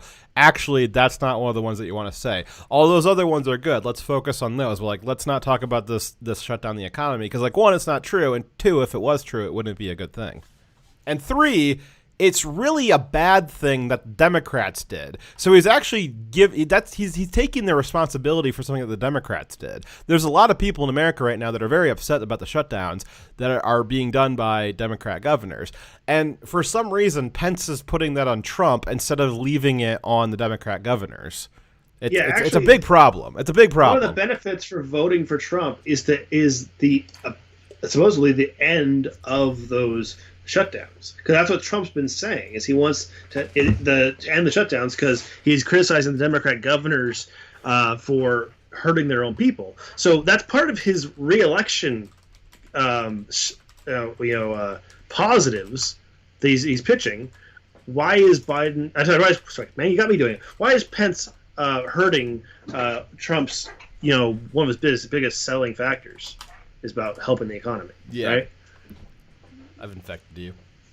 What was that? I said I've infected you with misspeaking. Technically, it's your fault, because aren't you like imagining me? I'm like one of the voices in your head, so like it's really you making me say it wrong, making you say it wrong again. Oh, jeez. Yeah. Okay, so next one? Yes. Next section or next story? It's the next section. Did I read this part yet? Let's see here. Oh, yeah, okay. So Kamala also refused to answer the question about if she and Biden would pack the courts, which we've gone through a few times already during the short story. Let's see here. We'll just skip all that because we already went through all that stuff. Let's see here. So Senator Mike Lee said that we do not live in a democracy. How does that tie in, Dyer? Do you want to explain to me how that ties in? So why you go for this section? Mike Lee, I believe it was during the debates, or directly after, he made a comment about the fact that we don't live in a democracy, we live in a republic, and that his exact tweet that got people rallied up, all triggered, was, democracy isn't the objective, liberty, peace, and prosperity are. We want the human we want the human condition to flourish. Rank democracy can thwart that. So he was criticizing rank democracy or just plain democracy, because then you can have the tyranny of the mob, which, as you've seen recently in the news, the Democrats are very much in favor of the tyranny of the mob, right? Yes. So this tweet spurred a bunch of idiot Democrats saying, "Oh, look how dumb he is! He doesn't realize we live in democracy," or "What a fascist for criticizing democracy." Yeah, it's such a. I want to say it's a failure of the public education system, but it's like an intentional indoctrination of the public education system to, one, teach us that we live in a democracy, which is not true. And I remember this from schooling, and I even went to private grade school.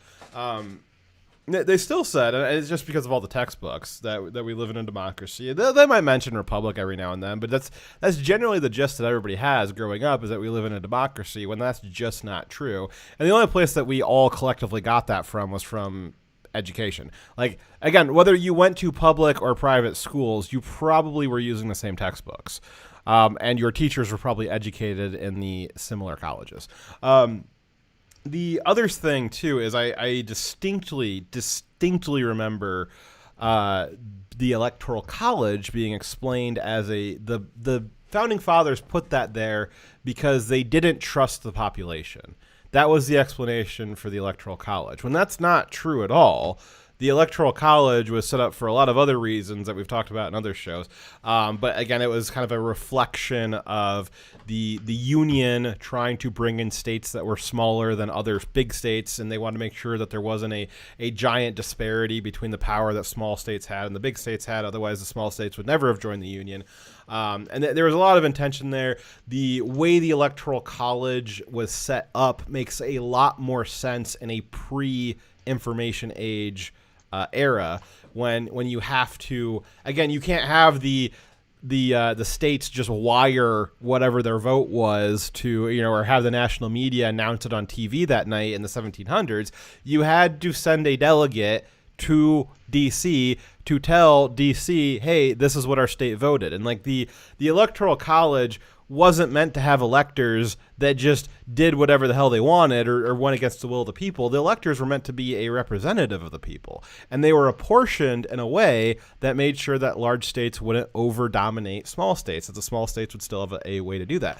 But all of that fun nuance, which I haven't even gotten through half of what I normally would go through in a discussion about this to try to explain it properly, all of that nuance went out the window. I distinctly remember in grade school, it was explained that the Electoral College was because the Founding Fathers didn't trust the masses, and we live in a democracy, and the Electoral College is inherently undemocratic. When, like, all of that's false. And so these Democrats, eventually, like, I grew up and, like, had some, like, thoughts on my own. I know, how dare I? Wrong thing. I have the wrong thing police coming to me. But, eventually you kind of realize, like, hey, I know that's what I was told, but, like, that doesn't like make sense. Like, that doesn't like logically make sense. And you start thinking through it. Maybe you go find some alternative sources to figure out, like, hey, what were the Founding Fathers really thinking? Or you start listening to some other thinkers that are like explaining why the Electoral College exists, like what it means to live in a republic versus a democracy, and why we live in a republic and not a democracy. We elect our representatives democratically, but we don't live in a democracy. And you start learning these things. And, on the right, people who are constitutionalists, people who don't want the government just controlling everything, we would like to be individualists, making decisions for ourselves. We eventually will think through this stuff and break out of that conditioning from your schools. The Democrats don't, though, because they inherently love just being told what to do. I mean, that's the entire point of being on the left, is to have an authoritarian that provides for you and tells you what to do and tells you what to think. And they would never think to try and figure out what the real answer is. They just accept what they're told, and they never think about it. And so that's why you have these idiot masses just parroting on Twitter, oh, we live in a democracy. The Electoral College is unconstitutional. It's not a democratic institution. Yeah, it's literally not a democratic institution by design. I'll tweet that out too, that it's not a democratic institution. That's the whole point of it.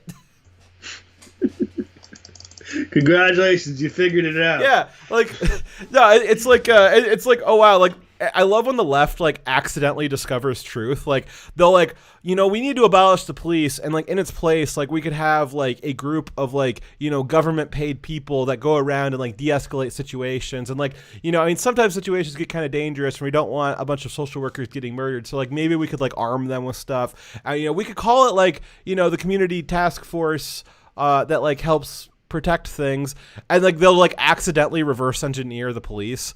And like with the Electoral College is like they've accidentally rediscovered that it's not a Democrat institution on purpose. It's I love when they like accidentally figure stuff out for real. They just like do not have the proper context to understand their discovery. It'd be fun if they found an abbreviation for that new security force that was police. Yeah, I was trying to rapidly think in my head a good acronym for that, but I just knew I was never going to come up with that like while I was talking, and so I just abandoned that other idea. That was part of my internal. I had an internal monologue while I was talking to you guys because I have an inner voice because I'm not a psychopath. Yes, and also most Democrats do not have. If somebody in chat could figure out a acronym that spells police, that would be like a lefty weirdo community thing. I would love to see it. That would be hilarious. Yes, and we should start advocating for it immediately. Yes. I remember. Do you remember the show, the cartoon Recess? Yes. I remember that there was this episode where like somebody like took over the school, like they got like a new like principal or whatever, and they like canceled recess. And like obviously like the whole point of the show is like recess. They realized that like all the kids were just like couldn't get through a school day, and like all the grades, all the performances were declining, and people were like really sad and depressed. And they're like, "Whoa, wow, like, you know, we need to like reinvent like something that like gives them like leisure time and like a way to exercise." And they like invented this like really long acronym, and it spelled Recus. So they called it. They're like they got rid of recess and then they reinvented Recus. And I was like, wow, that was prophetic. That's really how government operates too. Yes. Like let's get rid of this thing that makes sense, and then because we realize that we needed it, we'll reverse engineer it again, but just call it something different. Thank you for the lemon slowpoke. And then somebody gave us an ice cream a little bit ago that I forgot about. Who was that? Give it. Huh? It was Dave. Dave. Thank you, Dave. Thank you, everybody. We appreciate you all. Yes. You are the ones that make this show happen. You're all the heroes, not us. I'm a hero. I have to endure dire. Oh, yeah. That takes a strength of will that most people don't have. You're the hero. Let's see on YouTube. Voracious Blackston said Civil Operations Protection Service, which spells cops. I love it. Nice. I like it. All right, did we get another ice cream from Slowpoke? Yes, we did. Thank you very much. All right, so next story. I believe so. I can share out the chest real quick. We could try that. If you guys are watching us on YouTube, I already shared in chat the link to DLive. I would highly recommend you go find us there.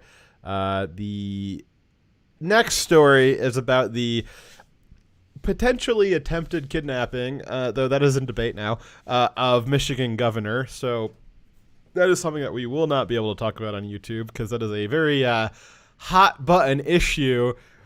And given that the FBI got involved with it, well, I don't think that it's gonna. I think that the FBI can probably figure out DLive, but YouTube usually goes above and beyond whatever the current law enforcement is, so we don't want to play with that too much.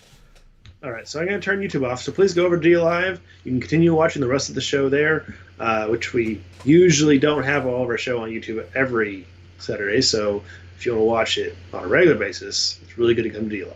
Yes. Or Twitch. If you're on Twitch, that one person who's still watching us on Twitch, I don't know who you are, but you're always there. It's the FBI. Is it you? It's probably you. It's probably just counting you. Twitch. I see it on the restream thing. I don't actually have Twitch open. Oh. It might be Timber. Sometimes he watches all the other chats. Yeah. Thank you, Timber. Okay, I'm turning YouTube off now.